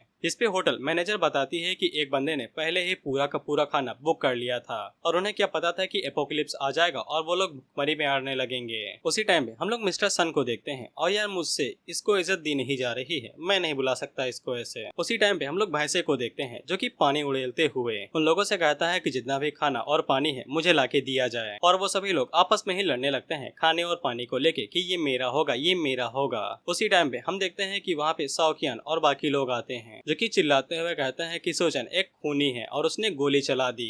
वहीं पे गाँव की गोली के घाव को देख के तुरंत समझ आता है कि ऊपर कोई बलवान आदमी रहता है, इसलिए उन्हें ऊपर जाने की कोशिश नहीं करनी चाहिए। हम देखते हैं कि साओकियान कहती है सनम हम तो डूबेंगे ही, तुम्हें भी ले डूबेंगे। इसीलिए वो सभी लोगों को बता देती है कि ऊपर की तरफ एक कमरा है जहाँ पे बिजली है, कूलर है, एयर कंडीशनर है और पूल भी है, जिससे वो सभी लोग और भी ज्यादा हड़कंप में आ जाते हैं और चिल्लाते हुए ऊपर की तरफ जाने लगते हैं और कहते हैं कि वो अकेला इन सभी चीजों का मजा नहीं ले सकता है और हम लोग ऐसे ही तड़पते रहें। गाओ कियांग भी अपनी एक बंदे को ऊपर तहकीकात करने के लिए भेज देता है। अगले सीन में हम लोग सूचन को देखते हैं जो कि दरवाजा खोल के उन लोगों से कहता है कि तुम्हें क्या चाहिए। वो सभी लोग सूचन को मनाने लगते हैं प्यारी प्यारी और मीठी मीठी बातें कह के कि अभी खतरनाक सिचुएशन चल रही है, इसलिए सूचन को अपना कमरा शेयर करके सभी को अंदर आने देना चाहिए। उसी टाइम पे हम लोग एक छोटे बच्चे को देखते हैं जिसकी नजर सूचन के चिकन फ्राइड के ऊपर पड़ती है, तो वो बिना कुछ सोचे समझे घर के अंदर कदम रख देता है। लेकिन वो जैसे ही पहला कदम रखता है तो सूचन उसके पेट के ऊपर एक जोरदार किक मारता है और वो उड़ते हुए पीछे जाके गिरता है। सूचन उन लोगों से कहता है कि अपने बच्चे को संभाल के रखो, नहीं तो उन्हें मैनर से सिखाने में मुझे कोई भी दिक्कत नहीं होगी, जिससे वो सभी लोग गुस्से में आ जाते हैं और सूचन के ऊपर चिल्लाते हुए कहते हैं कि वो बहुत ज्यादा घमंडी है, वो इस कमरे के लिए बिल्कुल भी डिजर्व नहीं करता है। और वो सभी लोग सूचन के ऊपर हमला करते हुए कहते हैं कि वो एक है और हम लोग सब हैं, हम उसे पक्का धूल जटा सकते हैं और कमरे से बाहर फेंक सकते हैं। खैर वो लोग जब ये सोच ही रहे थे उसी टाइम पे सूचन अपनी गन को बाहर निकालता है और एक बंदे का भेजा उड़ा देता है, जिससे उन सभी लोगों की फटके एक हो जाती है। सूचन उन लोगों को घूरते हुए कहता है कि तुम्हारे पास भले ही सेना हो लेकिन जिंदगी एक ही है और मुझे अपनी जिंदगी गवा के तुम सभी लोगों की लेने में कोई भी दिक्कत नहीं है। अगले सीन में हम देखते हैं कि उन लोगों ने हायो के बड़े भाई को बाहर फेंक दिया था क्योंकि वो पहले से ही घायल था और उसकी स्किन जल चुकी थी और उनके पास उसे बचाने के लिए कोई भी दवा नहीं थी, तो तड़पने से अच्छा है बाहर फेंक दो और तड़प तड़प के मरेगा। वैसे वो लोग इसको आराम की मौत दे सकते थे, बाहर फेंकने की क्या जरूरत थी, खैर हमें क्या फर्क पड़ता है। अगला सीन हमारा सूचन के कमरे के बाहर का होता है और उसने अपने भाई कमरे के बाहर कैमरा वैमरा भी लगा रखा था और वो कैमरा से दोनों लड़कियों को मुजरा करते हुए देख रहा था। वो दोनों लड़कियां सूचन से कहती हैं कि अगर वो उन्हें अंदर आने देता है तो वो उसके साथ कुछ भी करने के लिए राजी हैं, कुछ भी। सूचन इस बात के लिए मान जाता है और वो उन दोनों के लिए दरवाजा खोल देता है। वो दोनों इससे काफी ज्यादा खुश होती हैं, लेकिन उनकी मेहनत के ऊपर हायू पानी फेर देता है और वो सूचन के ऊपर बिना कुछ सोचे समझे हमला कर देता है। सूचन अपने पास से एक बड़ा सा लठ बाहर निकालता है और हायू के मुंह के ऊपर दे मारता है, जिससे वो उड़ते हुए दोनों लड़कियों से टकरा के नीचे गिर जाता है। सूचन अपने बैट को नीचे पटकते हुए उन लोगों से कहता है कि और कोई भी अंदर आना चाहता है, जिससे दोनों लड़कियों की फट जाती है और वो दोनों मना करके वहाँ से भाग जाती हैं। जिसके बाद सोचन जब वहाँ से निकल जाता है तब वो अपना सर झुका के किसी जगह पे देखता है तो हम लोग देखते हैं कि सोचन ने अपने कमरे के अंदर फेस रिकॉग्निशन गन भी लगा रखी थी। हिंदी में बोले तो शकल देख के गोली चलाने वाली मशीन गन। अगर कोई भी बंदा यहाँ पे ऐसा आता है जिसकी फोटो मशीन गन के अंदर फीड कर दी गई है तो ये मशीन गन बिना कुछ सोचे समझे उसके ऊपर गोलियां बरसा देगी। मैंने तुम लोगों से बोला ना तुम्हें अजीब अजीब चीजें देखने को मिलेंगी, अभी तो शुरुआत है, अभी तुम लोगों ने बदला कहाँ देखा है। जिसके बाद हम लोग सिटी के अंदर स्पेशल टाइप की व्हीकल्स को देखते हैं जिन्हें स्पेशली गर्मी से बचाने के लिए बनाया गया था और ये सभी व्हीकल्स के जो टायर थे वो भाई मिलिट्री व्हीकल की तरह थे, इसलिए ये आसानी के साथ रोड के ऊपर चल पा रही थी। और इनके अंदर से जो बंदे निकलते हैं उन्होंने भी स्पेशल टाइप का सूट पहन रखा था और इन्होंने गन भी ले रखी थी, यानी ये लोग सरकार की तरफ भेजे गए रेस्क्यू टीम वाले थे। वो सभी लोग होटल के अंदर आते हैं और उन सभी लोगों को बताते हैं कि वो यहाँ पे गवर्नमेंट की तरफ से भेजे गए रेस्क्यू टीम वाले हैं और वो उन लोगों को बताते हैं कि दिन के टाइम तो हद से ज्यादा गर्मी होती है लेकिन आधी रात को दुनिया का सबसे ठंडा समय माना जाता है, इसीलिए वो लोग उस टाइम पे बाहर निकल सकते हैं। और वो सभी रेस्क्यूअर्स अपनी तरफ से कुछ सूट्स निकालते हैं और उन लोगों को दे देते हैं और उनसे कहते हैं कि उन लोगों को ये सूट पहन के बाहर निकलना पड़ेगा। वो सभी लोग खुश हो जाते हैं कि कोई तो उनकी मदद करने के लिए आया है और वो लोग बचा लिए जाएंगे। उसी टाइम पे भैंसा आगे बढ़ता है जो कि उन लोगों से कहता है कि वो सबसे बड़ा आदमी है, अगर वो उनकी जिंदगी बचाता है तो उन्हें बहुत ज्यादा पैसे देगा। खैर उनके ऊपर पैसों का कोई भी असर नहीं पड़ता है और वो लोग आगे बढ़ के उनके हाथ मरोड़ के नीचे दबा देते हैं और भैंसे से कहते हैं कि यहाँ पे पैसों का रुतबा नहीं चलेगा। और ये सभी लोग किसी जेंगो नाम के बंदे के बारे में बात करते हुए कहते हैं कि वो बंदा इन लोगों का एक्सपर्ट है और उसी ने ये ऑपरेशन शुरू किया है और वो लोग सिर्फ उसकी बात मानेंगे और किसी की नहीं। भैंसा गाँव के अंग से कहता है कि मैंने तुम्हें किस लिए पाल रखा है, जल्दी से इन लोगों से सूट और गन से छीन लो। लेकिन वो लोग कुछ भी नहीं कर पाते थे क्योंकि इन लोगों के पास MP5 थी जो 1 सेकंड के अंदर कम से कम 10 गोलियां फायर कर सकती है, 3 सेकंड के अंदर 30 और ये सभी लोग मारे जाएंगे। इसीलिए वो लोग चुपचाप वहाँ से खिसक लेते हैं। रेस्क्यूअर्स वहाँ से जा ही रहे थे कि उसी टाइम पे साउकियन आगे बढ़ती है जो कि उन लोगों को बताती है कि यहाँ पे एक खूनी है जो कि ऊपर की बिल्डिंग की तरफ रह रहा है। नीना भी आगे बढ़ती है और उन लोगों से कहती है कि वो लोग ऐसे ही किसी खूनी को घूमने नहीं दे सकते हैं, उसने कई सारे लोगों को मारा है, इसलिए उन्हें उन लोगों की मदद करनी ही पड़ेगी। और सभी लोग उन रेस्क्यूअर से कहने लगते हैं कि वो लोग कम से कम इस खूनी को तो ही मार जाएं। मैंने तुम लोगों को बताया ना, हम तो डूबेंगे सनम, तुम्हें भी ले डूबेंगे। हम देखते हैं कि उनमें से एक सोल्जर इस काम के लिए मान जाता है और वो अपने कपड़े उतारना शुरू करता है। इसके बाद वो एक गन लेके सोचन के कमरे की तरफ चला जाता है। वहीं पे साउकियन अपने मन के अंदर सोचती है कि जैसे ही सोचन मारा जाएगा तो वो उसके कमरे को अपने नीचे धर लेगी। जिसके बाद हम लोग उस सोल्जर को देखते हैं जो कि AK-47 लेके सोचन के कमरे की तरफ जा रहा था। खैर वो जैसे ही सोचन के कमरे के पास पहुंचता है तब उसे पता चलता है कि सोचन ने पहले ही आसपास कैमरा लगा रखा है और वो कैमरा उस सोल्जर को पहले ही कैप्चर कर लेता है। सोचन अपने कमरे से बाहर निकलता है और उस सोल्जर को ग्रीटिंग्स देने के लिए गिफ्ट के तौर पे फ्लैश ग्रेनेड दे मारता है। हम देखते हैं कि वो ग्रेनेड जैसे ही सोल्जर के पास आता है तो बहुत ज्यादा रोशनी होती है। सोचन इसी बात का फायदा उठा के वहाँ पे एक स्मोक ग्रेनेड भी फेंक देता है जो कि असल में टीयर गैस थी। वो सोल्जर जैसे ही गैस की चपेट में आता है तो उसको दिखना बंद हो जाता है और आंसू आने लगते हैं। सोचन मौके का फायदा उठाते हुए बाहर निकलता है और अपना लठ बाहर निकाल के सोल्जर का गोबरा फोड़ देता है, जिससे के साथ सोल्जर नॉकआउट। और जब सोल्जर को होश आता है तब वो डायरेक्ट सोचन के कमरे के अंदर था और उसको वहाँ पे ठंडी ठंडी हवा भी फील हो रही थी। सोचन को उसकी फोटो और आई कार्ड से पता चलता है कि इसका नाम साओफेंग है जो कि डिपार्टमेंट फोर्स का डिप्यूटी कैप्टन है। सोचन उसके साथ बात करने की कोशिश करता है तो वो सोल्जर इस बात से बहुत ज्यादा हैरान होता है कि सोचन के पास पहले से ही एयर कंडीशनर, कूलर और आइस क्यूब्स के साथ साथ बहुत ज्यादा खाना भी है। इसीलिए वो सोल्जर सोचन से पूछता है कि तुम असल में हो कौन और तुम्हारे पास गन और फ्लैश ग्रेनेड कैसे आए। जिसपे सोचन उसे बताता है कि वो हाल ही में ग्रेजुएट हुआ है, इसीलिए उसने ये सभी चीजें उसी जगह से पिक की थी और उसने मिडिल ईस्ट की ट्रिप के दौरान भी कई सारी चीजों को इकट्ठा किया था। वो सोल्जर को इसके ऊपर यकीन नहीं होता है तो सोचन उससे कहता है कि तुम यकीन करो या ना करो, मैं इतना ही कर सकता हूँ। और हाँ, मैं तुम्हें बता दूं कि जो चाइना और साउथ कोरिया की गवर्नमेंट होती है, जो भी लोग पास होते हैं स्कूल से ऐसे इंटर या फिर ग्रेजुएशन, उसके बाद उन्हें मिलिट्री के अंदर भेज दिया जाता है ताकि वो डिसिप्लिन, मेडिकेशन इन सभी चीजों को सीख सकें और अपनी लाइफ के अंदर इम्प्लांट कर सकें। और सूचन को पहले से ही पता था कि गवर्नमेंट में रेस्क्यू मिशन को शुरू कर दिया है, जो कि कल रात से ही शुरू हो गया था। इसीलिए सॉफेंग काफी ज्यादा हैरान होता है कि सूचन को इसके बारे में कैसे ही पता चला। और सूचन को पहले ही पिछले एपोकलिप्स से काफी सारी चीजों की जानकारी थी।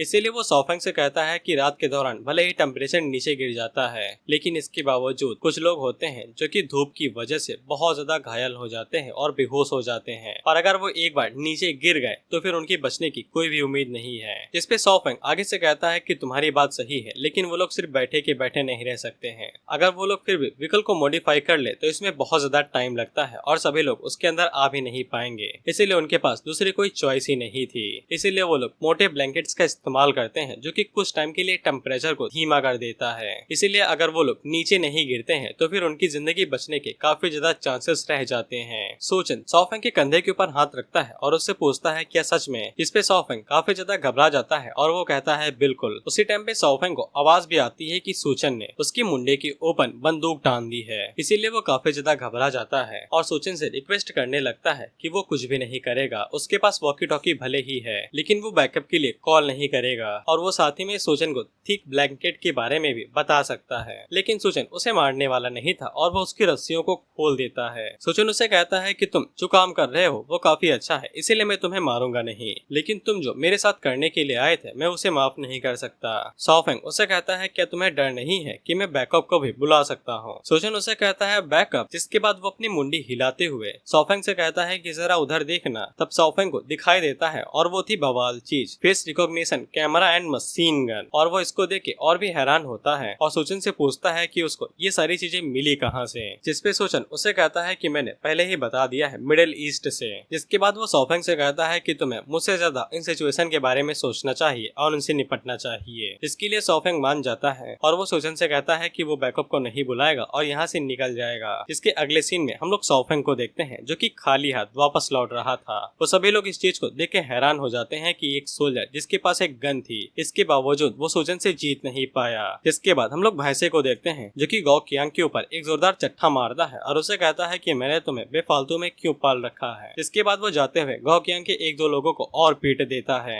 ये सब कुछ देखते हुए गौ कियांग का एक बंदा उसे पूछता है कि वो लोग कब तक उस भैंसे को सहते रहेंगे। इस पे गौ कियांग आगे से कहता है कि जैसे ही सब कुछ ठीक हो जाएगा तो फिर हमें इसके बाद उसके कनेक्शन की जरूरत पड़ेगी। उसी टाइम पे हम देखते हैं कि सूचन उसके पास आता है और उसे कहता है कि इस केओस के टाइम पे, यानी कि बर्बादी के टाइम पे, क्या तुम्हें सच में लगता है कि कोई बचाने के लिए आएगा। गौ कियांग का बंदा जैसे ही सूचन को देखता है तो वो तुरंत उसके ऊपर हमला करने की प्लानिंग करने लगता है, लेकिन गौ कियांग उसे रोक के सूचन से पूछता है कि वो यहाँ पे किस लिए आया है। जिसपे सूचन अपने पास से छोटे छोटे बर्फ के टुकड़े निकालता है और गौ कियांग से कहता है कि वो यहाँ पे डील करने के लिए आया है। और उन बर्फ के टुकड़ों को देख के उन दोनों का ही जी ललचाने लगता है। गौ कियांग का आदमी अभी भी सूचन का सामान चुरा के उसे मारने के बारे में सोच रहा था, तो फिर सूचन अपनी AK-47 उसकी गर्दन के ऊपर रख देता है, तो फिर वो अपने हाथों को ऊपर कर लेता है। इसके बाद गौ कियांग आगे बढ़ता है और वो सूचन से डील के बारे में बात करता है। हमें डील के बारे में नहीं दिखाया जाता है, लेकिन अगले सीन में हम लोग देखते हैं कि सूचन ने उन आइस के टुकड़ों को इन्हें खाने के लिए दे दिया था और ये दोनों जैसे ही उन आइस के टुकड़ों को खाते हैं तो इन्हें ऐसा फील होता है कि जैसे ये स्वर्ग में आ गए हैं। खैर इनकी खुशी ज्यादा नहीं चलती है। उसी टाइम पे भैंसा वहाँ पे आता है जो कि गौ कियांग को पकड़ता है और उसे उठा के पटकने लगता है और उसे कहता है कि अगली बार जो भी मिले सबसे पहले मुझे ला के देना। और इसके बाद वो उन लोगों से उनकी बर्फ को भी छीन के चला जाता है। वहीं पे गौ कियांग का अब गुस्सा भाई हद से पार हो चुका था। इसके बाद भैंसे की नजर डुआन के ऊपर पड़ती है और वो डुआन के साथ इस भरी गर्मी के अंदर भी उल्टा सीधा करना चाहता था। इस पे डुआन उसके मुंह के ऊपर अपने नाखून और साथ में एक जोरदार थप्पड़ दे मारती है, तो फिर भैंसा आगे से उसके जवाब में कपड़े फाड़ देता है। खैर उसी टाइम पे गौ कियांग खड़ा होता है और वो भैंसे से कहता है कि अब तुम्हारा बहुत हुआ। भैंसा पीछे मुड़ के चिल्लाता है और वो गौ कियांग को फिर से मारने वाला था कि उससे पहले ही गौ कियांग अपने पास से एक चामपुरी निकालता है और वो सीधा भैंसे के गले के अंदर घुसा के उसे मार देता है। गौ कियांग भैंसों को मारने के बाद कहता है कि सूचन ठीक था, अभी केओस के टाइम पे तुम्हें मर ही जाना चाहिए तो ही बेहतर रहेगा। इसके बाद गौ कियांग उन लोगों से कहता है कि ये प्लेस अभी मेरे अंडर कंट्रोल के अंदर है, जो लोग यहाँ पे रुक के मरना चाहते हैं वो मर सकते हैं, नहीं तो रात होते ही वो लोग यहाँ से निकल के रेस्क्यू कैंप की तरफ भी जा सकते हैं। इससे डुआन बहुत ज्यादा हैरान हो जाती है कि अब उसे आगे क्या करना चाहिए। जिसके बाद हम लोग सूचन को देखते हैं और ये उसी का प्लान था। सूचन को पहले से ही पता था कि गौ कियांग को स्पेशल पावर मिलने वाली है, लेकिन उसके लिए उसे इस जगह का बॉस बनना पड़ेगा। इसीलिए सूचन ने गाओ कियांग की हल्की सी हेल्प कर दी ताकि वो प्रोसेस को और जल्दी कर सके। इसीलिए जो मौका अब गाओ कियांग के पास आने वाला था और वो पिछली बार से और भी जल्दी आएगा। इसके बाद वो लोग उन दोनों की ही बॉडी को बाहर फेंकवा देते हैं और मरने के लिए छोड़ दिया जाता है। इसके बाद हम लीना और साओ कियान को देखते हैं जो कि बर्फ के कुछ टुकड़ों के लिए कुछ भी करने को तैयार थी। गाओ कियांग बचे हुए टुकड़े उन दोनों को दे देता है और वो दोनों उन टुकड़ों को पाके बहुत ज्यादा खुश हो जाती हैं। गाओ कियांग का आदमी उसे पूछता है क्या वो रेस्क्यू सेंटर नहीं जाने वाला है। इस पे गाओ कियांग बताता है कि रेस्क्यू सेंटर यहाँ पे 1 किलोमीटर दूर है और वहाँ तक जाने में ही बहुत ज्यादा खतरनाक चीजें हो सकती हैं। अगर तुम नीचे गिर जाते हो तो फिर तुम राम भरोसे, तुम्हारे बचने के कोई भी चांसेस नहीं है। इसीलिए वहाँ पे जाना खतरे से खाली नहीं है और हमें सिर्फ खुद के ऊपर ही भरोसा करना चाहिए। वो बंदा गाओ कियांग से कहता है कि हमारे पास सप्लाईज की कमी है तो फिर हम लोग इन्हें क्यों पाल रहे हैं। साओ कियान और लीना के बारे में बात हो रही है। इस पे गाओ कियांग आगे से कहता है कि सूचन भी अपने पास कुछ लोगों को रख सकता है, इसीलिए हमें कुछ लोगों की जरूरत पड़ेगी जिनको हम लोग चारे की तरह इस्तेमाल कर सकते हैं। जिसके बाद हम देखते हैं कि आधी रात हो जाती है। साओ कियान और लीना भी अपने कंबल उठा लेती हैं और वो इस जगह को छोड़ के जाने वाली थी।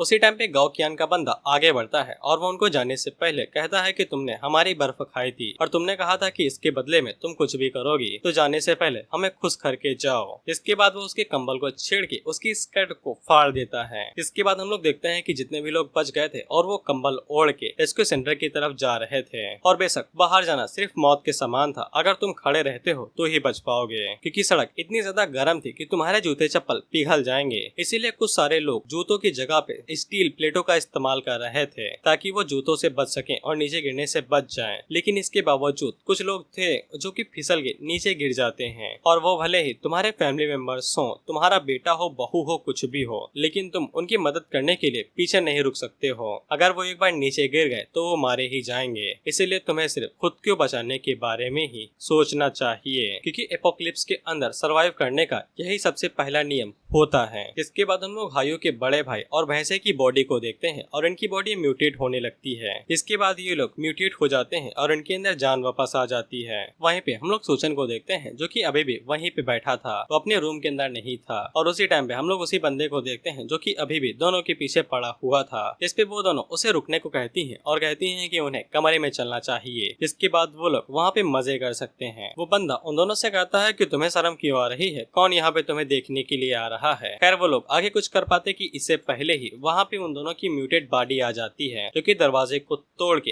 अंदर आ जाती है। उन तीनों को ऐसा लगता है कि ये लोग ज़ॉम्बी में बदल गए हैं। इसीलिए गुआंग कियांग हायो को पकड़ता है और कहता है कि जाओ जाके उन्हीं से पूछ लो। म्यूटेड जल्दी से आगे बढ़ता है और वो हायो को पकड़ के उसे जला के मार देता है। और साथ ही में ये सारे म्यूटेट्स ज़ॉम्बी के अंदर नहीं बदले थे, लेकिन इनकी बॉडी से बहुत ज्यादा टेम्परेचर निकल रहा था, इसीलिए उनके हल्का सा पास जाने से ही उनकी बॉडी जलने लगती है। उसी टाइम पे वहाँ पे सूचन आता है और वो उन लोगों से कहता है कि साइड में हटो, मुझे इनसे निपटने दो। वो बंदा गाओ कियांग से कहता है क्या ये सच में इन लोगों के साथ निपट सकता है। गाओ कियांग कहता है कि जैसे ही वो उन दोनों को मार देगा तो फिर हम लोग उसे मार देंगे। वहीं पे हम लोग सूचन को देखते हैं जो कि दोनों म्यूटेट को देखते हुए अपने मन के अंदर सोचता है कि एपोक्लिप्स के दौरान जैसे ही लाशों को बाहर छोड़ दिया जाता है तो सूरज की रोशनी की वजह से उनकी बॉडी म्यूटेट हो जाती है और ये किसी तरह से ज़ॉम्बी नहीं है, इसीलिए ये वायरस को नहीं फैलाते हैं। इसीलिए सूचन इन लोगों को ज्यादातर ड्राउट डीमंस कह के बुलाता है जो कि चाइनीज मिथोलॉजिकल क्रिएचर होते हैं। सूचन हमें बताता है कि इन डीमंस के पास जो कि म्यूटेट हो जाते हैं एक खास तरह की मेमोरी होती है जो कि इनकी पास्ट लाइफ से जुड़ी होती है, और जिस किसी बंदे ने भी इन्हें मारा होता है वो उनके पीछे जाते हैं उनसे बदला लेने के लिए। इसीलिए गाओ कियांग ने भैंसे को मारा था तो वो उसके पीछे जा रहा था अपना बदला लेने के लिए। इसीलिए हायो का बड़ा भाई सूचन के ऊपर हमला करता है क्योंकि सूचन की वजह से उसकी जान गई थी।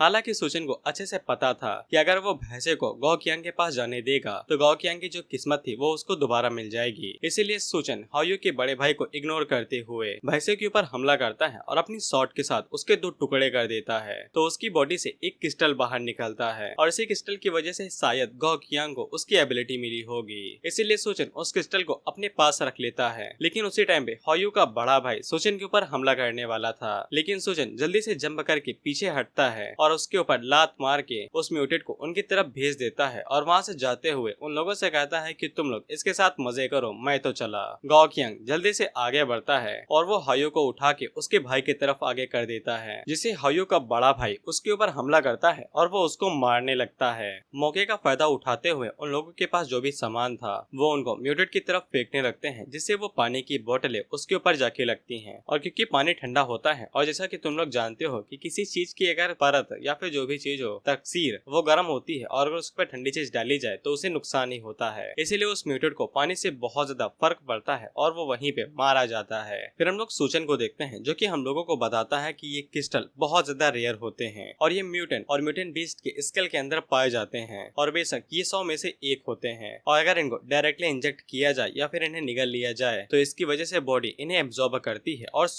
सुपर ह्यूमन स्ट्रेंथ मिलती है। इसीलिए सूचन उस क्रिस्टल को अपनी वाइन के बोतल के अंदर डालता है, ग्लास के अंदर डालता है और उसे निगल जाता है। वो जैसे ही उसे निगलता है तो उसकी आंखें लाल हो जाती हैं और उसके ऊपर क्रिस्टल का असर होने लगता है। इसी के बाद उसकी बॉडी में म्यूटेट होने लगती है और म्यूटेशन की वजह से उसकी बॉडी के अंदर से काफी ज्यादा वेन्स यानी कि नसें भी दिखने लगी थी और वो काफी जोरों से चिल्ला भी रहा था। सीन शिफ्ट होके इन लोगों के ऊपर आ जाता है और इन्होंने सक्सेसफुली हायो और उसके बड़े भाई दोनों को ही मार डाला था। लेकिन इसी चक्कर में इन लोगों ने अपनी पीने की सारी बोतल्स को खत्म कर दिया था। अब इनके पास पीने के लिए एक बूंद भी पानी नहीं बचा था। उसी टाइम पे नीना अपनी जान छुड़ा के रेस्क्यू पॉइंट पे भागना चाहती थी, लेकिन वो लोग उसे पकड़ लेते हैं। इसीलिए नीना उन लोगों से कहती है कि अगर वो लोग उसे रेस्क्यू पॉइंट पे जाने देते हैं तो फिर वो उन लोगों को बता सकती है कि वो लोग सूचन से कैसे छुटकारा पा सकते हैं। इस पे वो बंदा उन लोगों से कहता है कि मुझे जल्दी से बताओ, अगर थोड़ी सी भी देरी की तो तुम मारी जाओगी। जिसपे नीना उन लोगों को बताती है कि साओकियान सूचन की फियांसे है, अगर वो लोग सूचन के सामने उसके ऊपर हमला करते हैं तो फिर वो पक्का उसकी मदद करने के लिए बाहर आएगा, जिसके बाद वो लोग उसके ऊपर घात लगा के हमला करके उसे मार सकते हैं। इस पे वो सभी लोग साओकियान की तरफ देखते हैं और कहते हैं कि हमारे पास तो एक काफी अच्छा प्लान भी आ गया। साओकियान उन लोगों से कहती है कि वो उनके साथ कोऑपरेट करेगी और उसे ऐसा करने में कोई भी दिक्कत नहीं है, लेकिन इसके बदले में उसे पहले खाना चाहिए और वो उन लोगों से मीट की डिमांड करती है। तो वो लोग उसके ऊपर चिल्लाते हुए कहते हैं उसका दिमाग तो नहीं खराब है, यहाँ पे पीने के लिए पानी नहीं है और उसे मीट चाहिए। उसी टाइम पे हम लोग गाओकियांग को देखते हैं और इसका दिमाग सनक चुका था, इसीलिए वो एक चाकू को साओकियान को देते हुए कहता है कि अब सब कुछ तुम्हारे ऊपर है। इसीलिए गाओकियांग साओकिन से ये कह रहा था कि वो इस चाकू को ले और नीना की बॉडी को चीर फाड़ दे, जिसके बाद वो लोग उसी के मीट को खा सकते हैं। कैनिबल हिंदी में बोले तो नरभक्षी।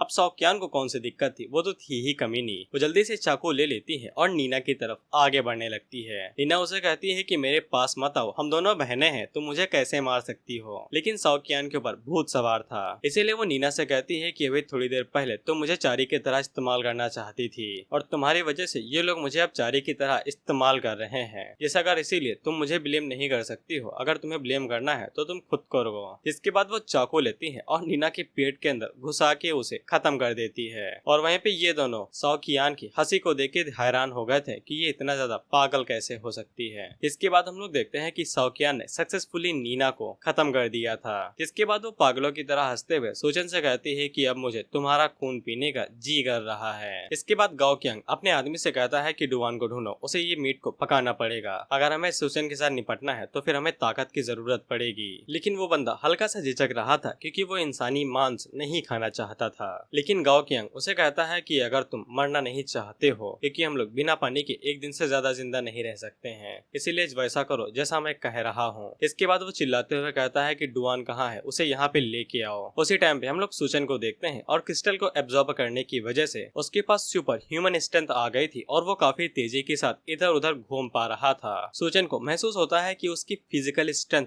बहुत ज्यादा बढ़ चुकी है और साथ ही में वो बहुत ज्यादा ताकतवर भी फील कर रहा है। इसी के बाद वो अपना एक हाथ बड़ी सी आइस की क्यूब के ऊपर मारता है तो उसके टुकड़े टुकड़े हो जाते हैं, जिससे उसे पता लग जाता है कि उसकी स्ट्रेंथ, मसल वो सब भी बहुत ज्यादा बढ़ चुका है। उसी टाइम पे उसे कैमरा पे दिखाई देता है कि डुवान उसके दरवाजे पे आई हुई है। वहीं पे डुवान अपने मन के अंदर सोचती है कि वो सभी लोग पगला गए हैं, अगर वो लोग नीचे रहेंगे तो मारे जाएंगे, इसीलिए डुवान को ऊपर आना पड़ेगा और डुवान के पास यही लास्ट उम्मीद बची हुई है कि सूचन उसकी मदद कर दे। अब सूचन जैसे ही दरवाजा खोलता है तो वो नंगा ही खड़ा हो गया था, इसीलिए डुवान को काफी ज्यादा शर्म आती है। लेकिन सूचन एक अच्छे आदमी की तरह उसे कमरे के अंदर खींच लेता है। और हाँ, तुम लोग सूचन को कोई अच्छा आदमी मत समझना, मजबूरी का फायदा उठ घंटी का पूर्ण इस्तेमाल कोई इनसे सीखे। सीखे। हाँ ना। इसके बाद सोचन डुआन को कमरे के अंदर लाता है और उसे बताता है कि उसके पास रिसोर्स लिमिटेड है, इसीलिए वो उसे अपने पास नहीं रख सकता है। और वो अपने मन के अंदर सोचता है कि डुआन एक बहुत ज्यादा विल्ड वुमन है, यानी कि सोच समझने वाली, इच्छा शक्ति वाली, और उसने गुआंग के साथ काफी अच्छे से काम भी किया था और वो उसके लिए पूरी तरीके से वफादार थी। इसीलिए सोचन डुआन को अपने पास रखना चाहता था एक सबॉर्डिनेट के तौर पे, और उसे रखने में कोई भी दिक्कत नहीं थी, लेकिन वो सबसे पहले माहौल को ठीक करना चाहता था। वहीं पे हम लोग डुआन को देखते हैं और वो बिल्कुल ऐसे बात कर रही थी कि जैसे वो इंटरव्यू देने के लिए आई हो और उसे जॉब की सख्त जरूरत हो। वो डुआन को बताती है कि वो शेफ के अलावा भी एक यूनिवर्सिटी के अंदर सर्जन रही है और उसके पास काफी अच्छी क्वालिफिकेशन है मेडिकल फील्ड के अंदर, और वो 3 सालों के लिए सर्जन भी रही है, यानी कि उसके पास 3 साल का एक्सपीरियंस है। वहीं पे डुआन अपने मन के अंदर सोच रही थी कि ये पूरी जगह बर्फ की तरह ठंडी है, अगर उसको यहाँ पे रहना है तो फिर उसे अपनी कीमत यानी कि वर्थ बहुत अच्छे से दिखानी पड़ेगी, नहीं तो सोचन उसे लात मार के बाहर निकाल देगा। सोचन डुआन से कहता है कि ये बात बहुत ज्यादा ठीक है कि डॉक्टर्स की सबसे ज्यादा जरूरत रहती है, खासकर ऐसे टाइम पे, लेकिन सबसे ज्यादा जरूरी उन लोगों का जिंदा रहना है, वो भी कल तक। डुआन सोचन से कहती है कि अगर वो उसको कमरे से बाहर नहीं निकालता है तो वो कुछ भी करेगी। सोचन उसे कहता है कि जब तुमने ये पहले ही कह दिया है तो फिर तुम इसे अपना घर समझो, कोई भी दिक्कत नहीं है। लेकिन सोचन उसे धमकी भी देता है कि वो यहाँ पे कुछ भी उल्टा सीधा करने के बारे में न सोचे, नहीं उसके साथ जो आगे होगा वो सोचन को भी नहीं पता है। इस पे डुआन सोचन से कहती है कि ठीक है, मुझे कोई भी दिक्कत नहीं है, मैं कुछ भी उल्टा सीधा नहीं करूंगी और तुम्हारा हर एक ऑर्डर मानूंगी। तो फिर सोचन उसे एक बहुत अच्छा ऑर्डर देता है, टेक ऑफ योर क्लोथ्स, कपड़े उतारो। जिसपे डुआन बहुत ज्यादा हैरान होती है क्योंकि उसे ये तो पता था कि ये वाला कांड होगा, लेकिन ये नहीं पता था कि इतनी जल्दी होगा। फिर हम लोग डुआन को देखते हैं जो कि सोचन के बाथरूम के अंदर थी, जहाँ पे खाना था, पानी था, पहनने और नहाने के लिए कपड़ा था, और साथ में उसे इस बात की भी चिंता करने की जरूरत नहीं थी कि वो वेदर की वजह से जल के मारी जाएगी, और न ही उसे दूसरे लोगों द्वारा खा लिए जाने का डर था। नीचे के मुकाबले में और बाहर के मुकाबले में ये जगह एक सिंपली हेवन से कम नहीं थी। हाँ, बस दिक्कत ये थी कि सोचन उतना भी भोला नहीं है जितना हमें लगता है, क्योंकि जब डुआन ने सोचन से खाने के लिए खाना मांगा था तब सोचन ने डुआन से कहा था कि मैं तुम्हें खाने के लिए कुछ और दूंगा, और सोचन ने डुआन को क्या दिया मैं इस चेहरे के एक्सप्रेशन से एक्सप्लेन नहीं कर पा रहा हूँ। और न ही ऑथर ने यहाँ पे कोई डबल मीनिंग वाला जोक रखा, न ही आइसक्रीम दिखाई चाटते हुए, नहीं तो पता चल जाता। खैर डुआन ने सब कुछ पहले ही सोच रखा था ऊपर आने से पहले, इसीलिए उसे इन सभी चीजों के बारे में चिंता करने की जरूरत नहीं थी। इसके बाद हम लोग सोचन को देखते हैं और उसने डुआन के ऊपर भाई नजर रखी हुई थी, बाथरूम के अंदर भी कैमरा लगा के। है डुआन हमें बताता है कि वो ये जानबूझ के नहीं कर रहा है, बस वो ये चेक करना चाहता है कि डुआन कुछ भी उल्टा सीधा ना करे। इसके बाद डुआन बाहर आती है और वो सोचन से कहती है तुम्हें और कोई आउटफिट नहीं मिली, ये कितनी ज्यादा छोटी है। दरअसल सोचन ने डुआन को पहनने के लिए नर्स का आउटफिट दे रखा था, जिसपे डुआन होमलैंडर की तरह कहता है It was perfect. Perfect. Everything, down to the last minute detail. उसी टाइम पे सोचन को दरवाजा पीटने की आवाज आती है और दरवाजे की दूसरी तरफ से साओकियांग चिल्लाते हुए कहती है कि मेरी मदद करो, मुझे बचाओ। और वहीं पे गाओकियांग सोचन से कहता है कि अगर तुमने दरवाजा नहीं खोला तो हम लोग दरवाजा तोड़ के अंदर आ जाएंगे, और अगर अपने फियांसे को जिंदा देखना चाहते हो तो दरवाजा खोल के बाहर आ जाओ। और यार मुझे समझ में नहीं आ रहा है कि मैं मीम ऐसे ही बना देता हूँ या फिर मैं एक खुद भी मीमर हूँ। खैर सोचन दरवाजा खोलता कि उससे पहले ही डुआन उसे रोक लेती है और बताती है कि उन लोगों ने पहले ही लीना को खा लिया है, अगर वो लोग दरवाजा खोलेंगे तो फिर उनका भी हाल वही हो सकता है। सोचन इस बात से हैरान होता है कि ये जान के कि उन लोगों ने पहले ही किसी और के मीट को खा लिया है और वो लोग कैनिबल बन चुके हैं। इसके बाद डुआन दरवाजा खोलता है और उन लोगों से जाके मिलता है तो उन लोगों ने साओकियांग को पकड़ रखा था, बेशक नाटक था। इसी के बाद हम लोग उन लोगों की शकल देखते हैं तो उनकी शकल भी चेंज हो चुकी थी, उनके दांत नुकीले हो चुके थे और उनकी आंखें लाल हो चुकी थी, और साथ ही में उन लोगों ने एक बंदे को दरवाजे के पीछे छुपा दिया था कि सोचन जैसे ही बाहर निकले तो वो लोग उसके ऊपर हमला करके उसे मार दें। सोचन जैसे ही कदम बाहर रखता है तो वो बंदा तुरंत चाकू लेके सोचन के ऊपर हमला कर देता है, लेकिन सोचन के पास भी सुपर ह्यूमन स्ट्रेंथ और एजिलिटी थी, इसीलिए वो जल्दी से उसके हाथ को पकड़ता है और उसी के हाथ को तोड़ के उसकी गर्दन के को घुसा के उसे मार देता है, जिससे वो सभी लोग फिर से हैरान हो जाते हैं। उसी टाइम पे साओकियांग उन लोगों से अपने आप को छुड़ाती है और वो सोचन की तरफ भागने लगती है मदद करो कहते हुए, लेकिन वो जैसे ही सोचन के पास पहुंचती है तो अपने पंजे से हमला कर देती है, लेकिन सोचन उसे गले गले से पकड़ लेता है और उसके गले को दबाते हुए उन लोगों को बताता है कि अगर वो लोग मीट खा लेते हैं किसी इंसान का तो उनकी बॉडी म्यूटेट हो जाती है और उनके दांत बाहर आ जाते हैं, बिल्कुल किसी नुकीले दांतों की तरह। और इतना सब करने के बाद वो लोग और ज्यादा इंसान नहीं रहते हैं। इस पे गाओ क्यांग आगे से कहता है कि दुनिया खत्म होने वाली है, अगर वो लोग इंसानों को खा के सरवाइव करते हैं तो इसमें क्या बुराई है। बात तो सही है दौड़ना तो पड़ता है। इसके बाद सूचन सॉ कियान को गेंद की तरह उछालता है और उसके ऊपर एक जोरदार किक मारता है, जिससे वो उड़ते हुए जाती है और शीशे से टकरा के नीचे गिर जाती है। लेकिन वो नीचे गिरने से पहले ही बिल्डिंग की रेलिंग को पकड़ देती है और इस बंदे ने अभी तक हार नहीं मानी है और वो सूचन से कहती है वो उसको इतनी आसानी से नहीं छोड़ेगी। खैर उसी टाइम पे उसके ऊपर सूरज की रोशनी पड़ती है और उसका पूरा बदन जलने लगता है। इसी के बाद जो भी लोग बचे हुए थे वो सभी एक साथ सूचन के ऊपर हमला कर देते हैं। लेकिन सूचन उन लोगों से कहता है क्या तुम्हें सच में लगता है कि मैं तुम्हारे ऊपर गोलियां वेस्ट करूंगा। लेकिन सूचन अचानक से गन को निकालता है और उनके ऊपर गोलियां मारते हुए कहता है कि बिल्कुल मैं वेस्ट करूंगा क्योंकि ये मुझे पसंद है, और वो एक बंदे को ऐसे ही शूट करके मार देता है। लेकिन उसके बाद वो लोग सूचन के ऊपर हमला करते हुए कहते हैं कि मांस को खाने से हमारी स्पीड ही नहीं बढ़ी है बल्कि हमारी ताकत भी बढ़ गई है। क्या तुम्हें सच में लगता है कि तुम हमें छू भी सकते हो। इसके बाद वो बंदा हवा में होते हुए सूचन के ऊपर एक जोरदार किक मारने वाला था, लेकिन सूचन पलक झपकते ही उसके सर को पकड़ता है और उससे कहता है कि बस इतना ही दम है। जिसके बाद वो उस बंदे का सर पकड़ता है और उसे फ्लोर पे दे मारता है, जिस वजह से उसका सर फट जाता है और वो वहीं पे मारा जाता है। उसी टाइम पे एक बंदा नाइफ लेके सूचन के ऊपर हमला करने को आगे बढ़ता है तो सूचन उसके हाथ को पकड़ता है और उसके उंगलियों को तोड़ के उसे नाइफ को छीन लेता है। जिसके बाद उसी नाइफ का इस्तेमाल करते हुए वो सबसे पहले उसी बर्तन की गर्दन काटता है। इसके बाद वो सूचन उसे कहता है कि अगर तुम मरोगी नहीं तो फिर मुझे तुम्हें दोबारा मारना पड़ेगा, और अगर तुम तब भी नहीं मरोगी तो फिर तिबारा मारना पड़ेगा।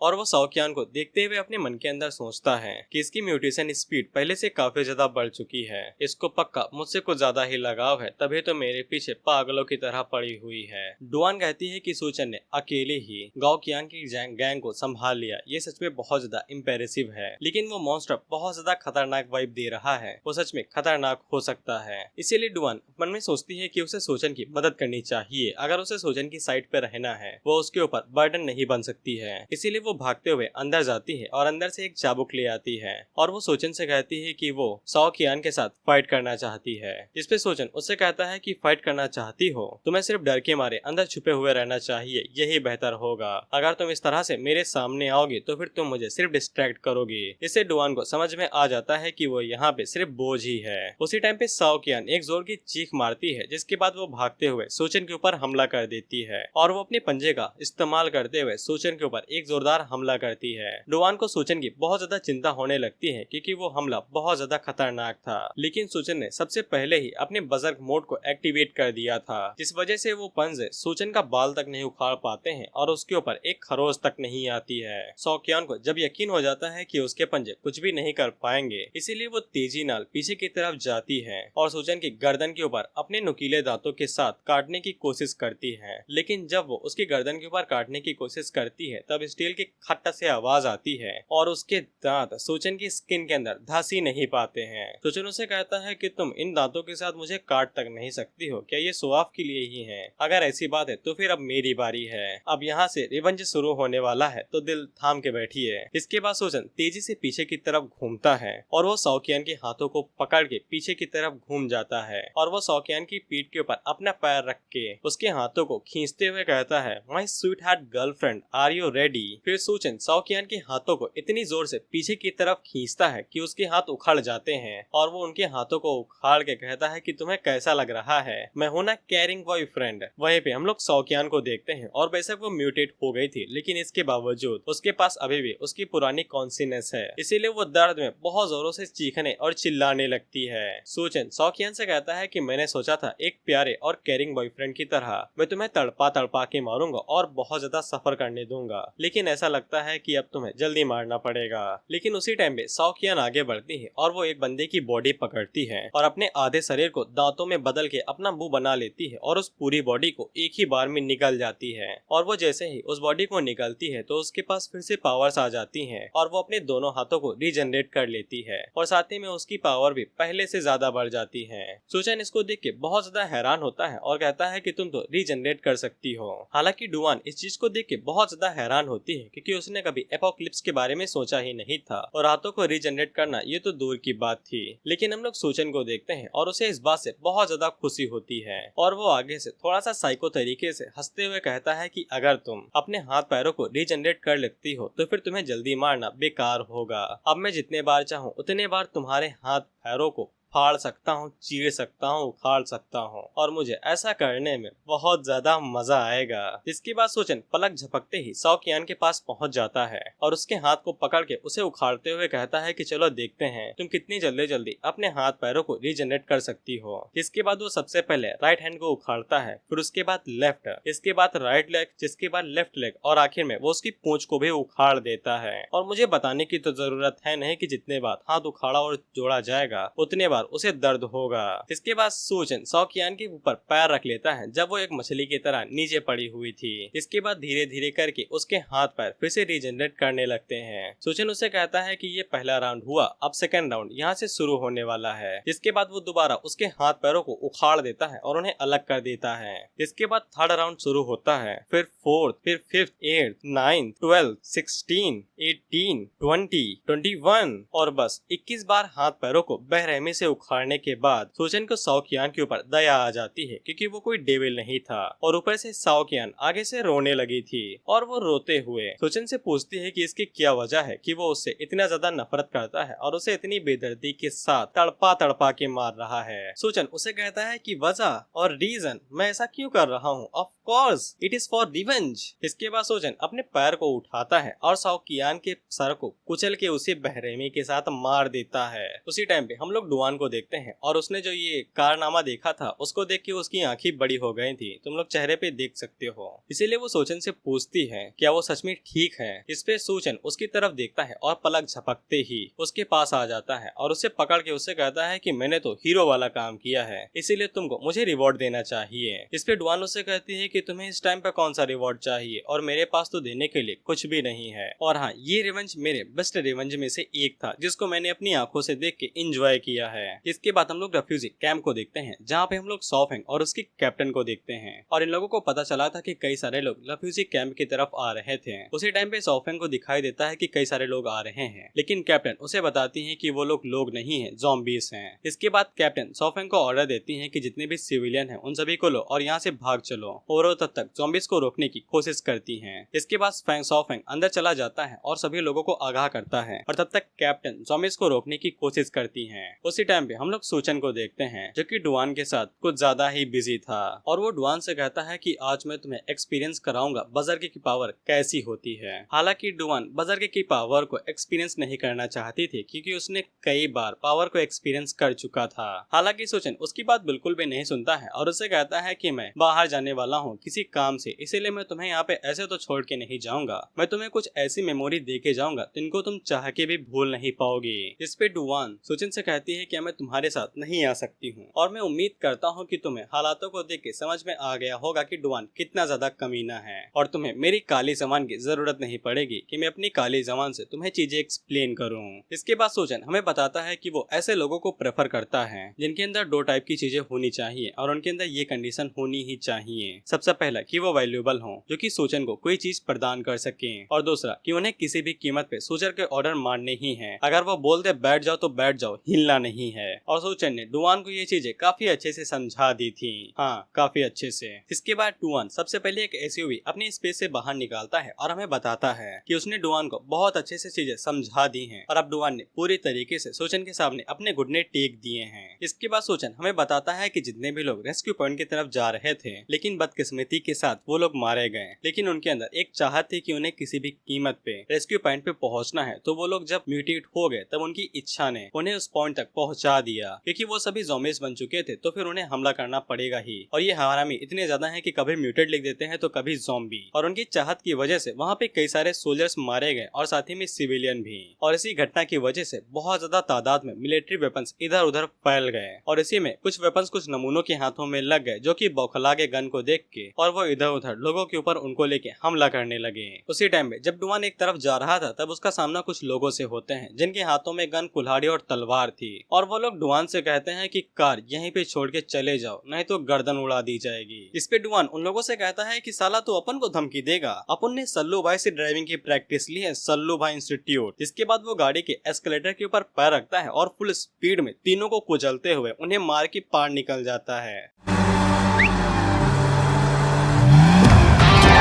इसके बाद डुआन एक सबवे स्टेशन पे जाता है और धूप की वजह से सबवे स्टेशन नीचे ढह के गिर गया था, इसीलिए कई सारे लोग मारे गए थे और बेशक धूप में होने की वजह से उनकी बॉडी म्यूटेट हो गई थी, इसीलिए वहाँ पे करीब 100 से भी ज्यादा ज़ॉम्बीज थे। लेकिन सोचन को अच्छे से पता था कि हर एक ज़ॉम्बी के पास क्रिस्टल नहीं होता है, इसीलिए वो यहाँ पे एक एक को मार के क्रिस्टल थोड़ी ना ढूंढेगा। इसीलिए वो सबसे पहले कॉलेज जाता है, क्योंकि वहाँ पे भी कुछ जरूरी चीजें थी जो कि सोचन को चाहिए। और सोचन हम लोगों को बताता है कि ये उसकी जिंदगी में पहली बार हो रहा है कि वो कॉलेज से ग्रेजुएट होने के बाद दोबारा इसको यूनिवर्सिटी जा रहा है। सोचन जैसे ही वहाँ पे पहुँचता है तो वो सबसे पहले अपनी एसयूवी को फिर से स्पेस के अंदर डाल देता है। इसके बाद जब वो अंदर जाता है तब उसे पता चलता है कि अंदर कुछ बिगड़े बच्चे हैं जिनकी कमर तोड़ना बिल्कुल जायज है, क्योंकि उन लोगों ने कई सारे ज़ॉम्बीज को अपना पेट बना रखा था। और वो लोग सोचन से कहते हैं कि ये हमारा इलाका है, बेहतर यही होगा कि यहाँ से दफा हो जाओ। लेकिन सोचन अपने बैग से एक चिकन लेग पीस निकालता है और उन लोगों से कहता है कि मुझे यहाँ से जाने दो, तो फिर इसके बदले में तुम्हें ये मिल सकता है। जिसपे वो सभी लोग भूखे भेड़िए की तरह कहते हैं कि बिल्कुल तुम हमें चिकन लग दो, फिर तुम जहाँ चाहे वहाँ पे जा सकते हो। जिसपे सोचन बिल्कुल एक बहुत अच्छे बच्चे की तरह चिकन उनकी तरफ जमीन पे फेंक देता है, लेकिन वो लोग इसके बावजूद चिकन को उठाने के लिए नीचे की तरफ दौड़ पड़ते हैं। लेकिन सोचन ने उसके ऊपर एक रस्सी बांध रखी थी और वो चिकन को अपनी तरफ खींच लेता है और उन्हें अपने पास से एक गन दिखाता है, जिसके बाद ठक ठक ठक 3 गोलियां चला के उन तीनों को ही मौत की घाट उतार देता है। और लेबोरेटरी की तरफ जाते हुए अपने मन के अंदर सोचता है कि मुझे याद तो नहीं है कि मैंने इन 3 नमूनों को देखा था। ऐसा लगता है कि कुछ चीजें चेंज करने के बाद थोड़ी बहुत चीजें यहाँ पे भी चेंज हो गई हैं। इसके बाद डुआन लेबोरेटरी के पास पहुंच जाता है, जिसके अंदर कई सारे स्नेक और बाकी सभी जानवर रखे हुए थे। और सोचन यहाँ पे किसी तरह के स्नेक को ढूंढने के लिए आया था और थोड़ा बहुत ढूंढने के बाद उसको वो मिल भी जाता है। लेकिन उसी टाइम पे हम देखते हैं कि कुछ लोग लेबोरेटरी के बाहर आ जाते हैं और वो सोचन से कहते हैं कि बाहर आओ, हमें पता है कि तुम अंदर ही छुपे हुए हो। सोचन बाहर आता है और उन लोगों से कहता है कि यहाँ से चले जाओ, मैं कुछ जरूरी काम कर रहा हूँ, नहीं तो अंजाम ठीक नहीं होंगे। खैर वो लोग सोचन से कुछ बात कर पाते कि उससे पहले ही वहाँ पे कैप्टन आ जाती है, जो की फुर्ती के साथ आगे बढ़ती है और वो अपनी टेक्निक्स का इस्तेमाल करते हुए 2 लोगों की गर्दनों को पकड़ती है और उन्हें ट्विस्ट करके उन्हें मार देती है। और आखिरी में अच्छे हुए बंदे के ऊपर जाके चढ़ जाती हैं और उसकी भी गर्दन को अपने हाथों से ट्विस्ट करके उसे मार देती हैं। लेकिन सोचन की स्पीड काफी तेज थी, इसीलिए वो कैप्टन की गर्दन के ऊपर बंदूक रख लेता है और उससे कहता है कि मूव्स बढ़िया थे। लेकिन कैप्टन जल्दी से अपनी कोहनी का इस्तेमाल करती है और वो गन को डिस्कनेक्ट करके सोचन के ऊपर भी चढ़ जाती है, लेकिन सामने की तरफ से। और वो उसकी गर्दन को जब ट्विस्ट करने की कोशिश करती है तब सोचन की गर्दन कुछ ज्यादा ही सख्त थी, वो हिलती तक नहीं है। और सोचन कैप्टन से कहता है कि तुम क्या करना चाहती हो और तुम मेरे चेहरे के ऊपर इस तरह से क्यों बैठी हुई हो। जिसके अगले सीन में हम देखते हैं कि सोचन ने कैप्टन को भाई गलत तरीके से बांध रखा था। गलत तरीका तुम लोग जान ही गए होगे, खासकर हेंदा एक्सपर्ट्स। कैप्टन सोचन को बताती है कि उनका नाम बाई कैंग है और वो अजूरे ड्रैगन स्पेशल ऑपरेशन टीम की कैप्टन है, इसीलिए वो सोचन को एडवाइस देती है कि वो अच्छे से बिहेव करे और उन्हें यहाँ से जाने दे।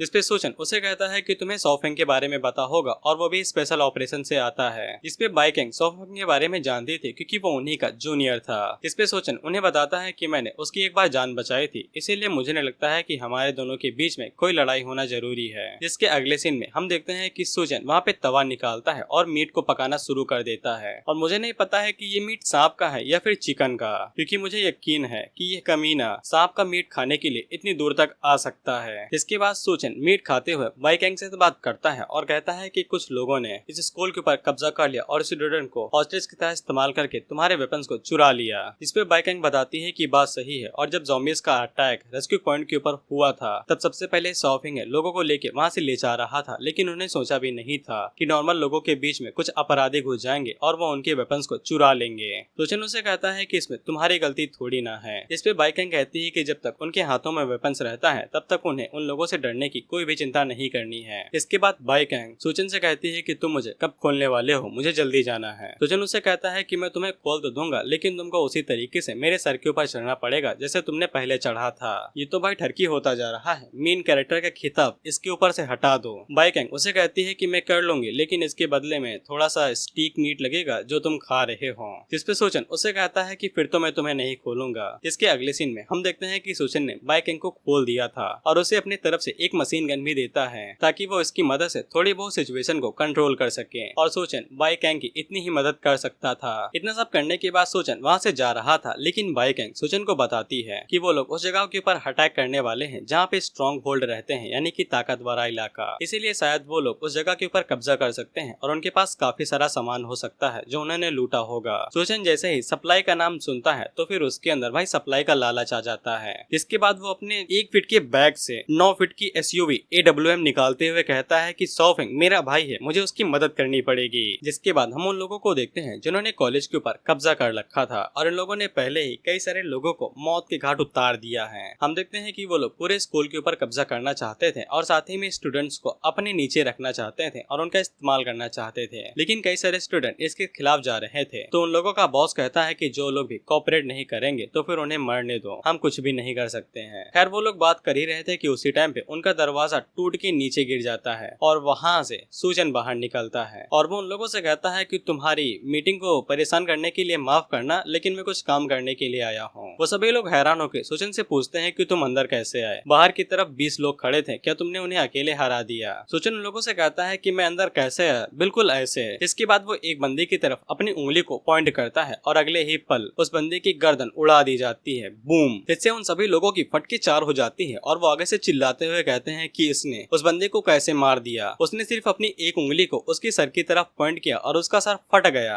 सूजन उन लोगों से कहता है कि अगर मरना नहीं है तो हिलना नहीं। हालांकि उनके बॉस को पता लग जाता है कि ये सब कुछ एक नाटक है। इसके बाद वो लोग वहाँ पे पर्दा डाल देते हैं और उसी के बाद हम लोग बाइकैंग को देखते हैं जो कि स्नाइपर गन का मदद करते हुए सूजन के साथ अग्री की थी कि वो इस नाटक के अंदर हिस्सा लेगी और उसी ने स्नाइपर का इस्तेमाल करके उस बंदे की गर्दन उड़ाई थी। लेकिन अगले ही पल बाइकैंग को दिखाई देता है कि उन लोगों ने पर्दा डाल दिया है और उनके प्लान के बारे में उन्हें पता चल चुका है। इसके बाद वो सूजन से कांटेक्ट करने की कोशिश करती है, लेकिन आगे से कोई भी जवाब नहीं आता है और वहीं पे बॉस चिल्ला चिल्ला के कह रहा था कि इसे मार दो। इसके बाद बाइकैंग को सूजन की चिंता होने लगती है, इसीलिए वो बिल्कुल तेजी के साथ उस जगह पे जाने लगती है जहाँ पे सूजन गया हुआ था और वो दरवाजे के अंदर घुसते हुए सूजन को समझ ही लेती है कि वो मारा गया है और वो सूजन का बदला लेने के लिए अंधाधुंध गोली चलाने ही वाली थी कि उसी टाइम पे सूजन की आवाज आती है और वो बाइकैंग से कहता है कि तुम काफी ज्यादा लेट हो और यहाँ पे कोई भी सप्लाई नहीं है। और सूजन ने पहले ही वहाँ पे जितने लोग थे उन सभी को मौत के घाट उतार दिया था। और इसी के साथ ये एपिसोड यहीं पे खत्म होता है। और हाँ, मैं तुम लोगों को बता दूं कि इसके चैप्टर 14 थे जो कि मैंने सारे एक्सप्लेन कर दिए हैं और अगर चैप्टर ज्यादा आते रहते हैं तो मैं एक्सप्लेन कर दूंगा अगर कोई एक्सप्लेनर एक्सप्लेन नहीं करता है। और हाँ, मैं तुम लोगों को बता दूं कि मुझे एक बंदे ने कमेंट करके बताया था कि वो वीडियो को डाउनलोड करके देखता है। तो देखो, अगर 1-2 बंदे करते हैं तो मुझे कोई भी दिक्कत नहीं है, लेकिन अगर तुम सभी लोग करते हो तो फिर दिक्कत है। इस बात को लेके नहीं कि तुम लोग ऐड देखते हो तो फिर मुझे डॉलर मिलते हैं, बल्कि इस बात को लेके अगर तुम वीडियो डाउनलोड करते हो तो तुम सिर्फ 1 ही 2 सेकंड के लिए वीडियो देखोगे, इसके बाद वो पूरी वीडियो ऐसे ही छोड़ दोगे और ऐसे YouTube को ऐसा लगता है कि मेरी वीडियो इंगेजिंग और इंटरेस्टिंग नहीं है, इसीलिए वो वीडियो को नीचे कर देता है और उसे रिकमेंडेड नहीं करता है। इसीलिए मैं तुमसे बस यही रिक्वेस्ट करूंगा कि वीडियो डाउनलोड करके मत देखा करो, क्योंकि अगर मुझे लगेगा कि वॉच टाइम काफी ज्यादा कम आ रहा है तो फिर मुझे वीडियो को छोटा करना पड़ेगा, यानी कि वही 10 मिनट की वीडियो 4 मिनट की वीडियो ऐसे करके। और मुझे यकीन है कि तुम लोग ऐसा बिल्कुल भी नहीं चाहोगे, क्योंकि तुम्हें 1 साल से आदत हो गई है 1-1 घंटे की वीडियो देखने की। और वैसे भी मुझे थोड़ा बहुत फर्क नहीं पड़ता है, क्योंकि वैसे भी ज्यादातर मैं चीजें फन के लिए करता हूँ, जैसा कि तुम लोग देख ही सकते हो। बाकी अगर YouTube से पैसे आते हैं तो घर वाले थोड़ी बहुत इज्जत दे देते हैं। तो बस आज का वीडियो यहीं तक। बाकी वीडियो तुम्हें कैसी लगी फिर से बता देना, कमेंट हो सके तो कर देना, सब्सक्राइब कर देना, लाइक कर देना। 1 साल बाद मांग रहा हूँ।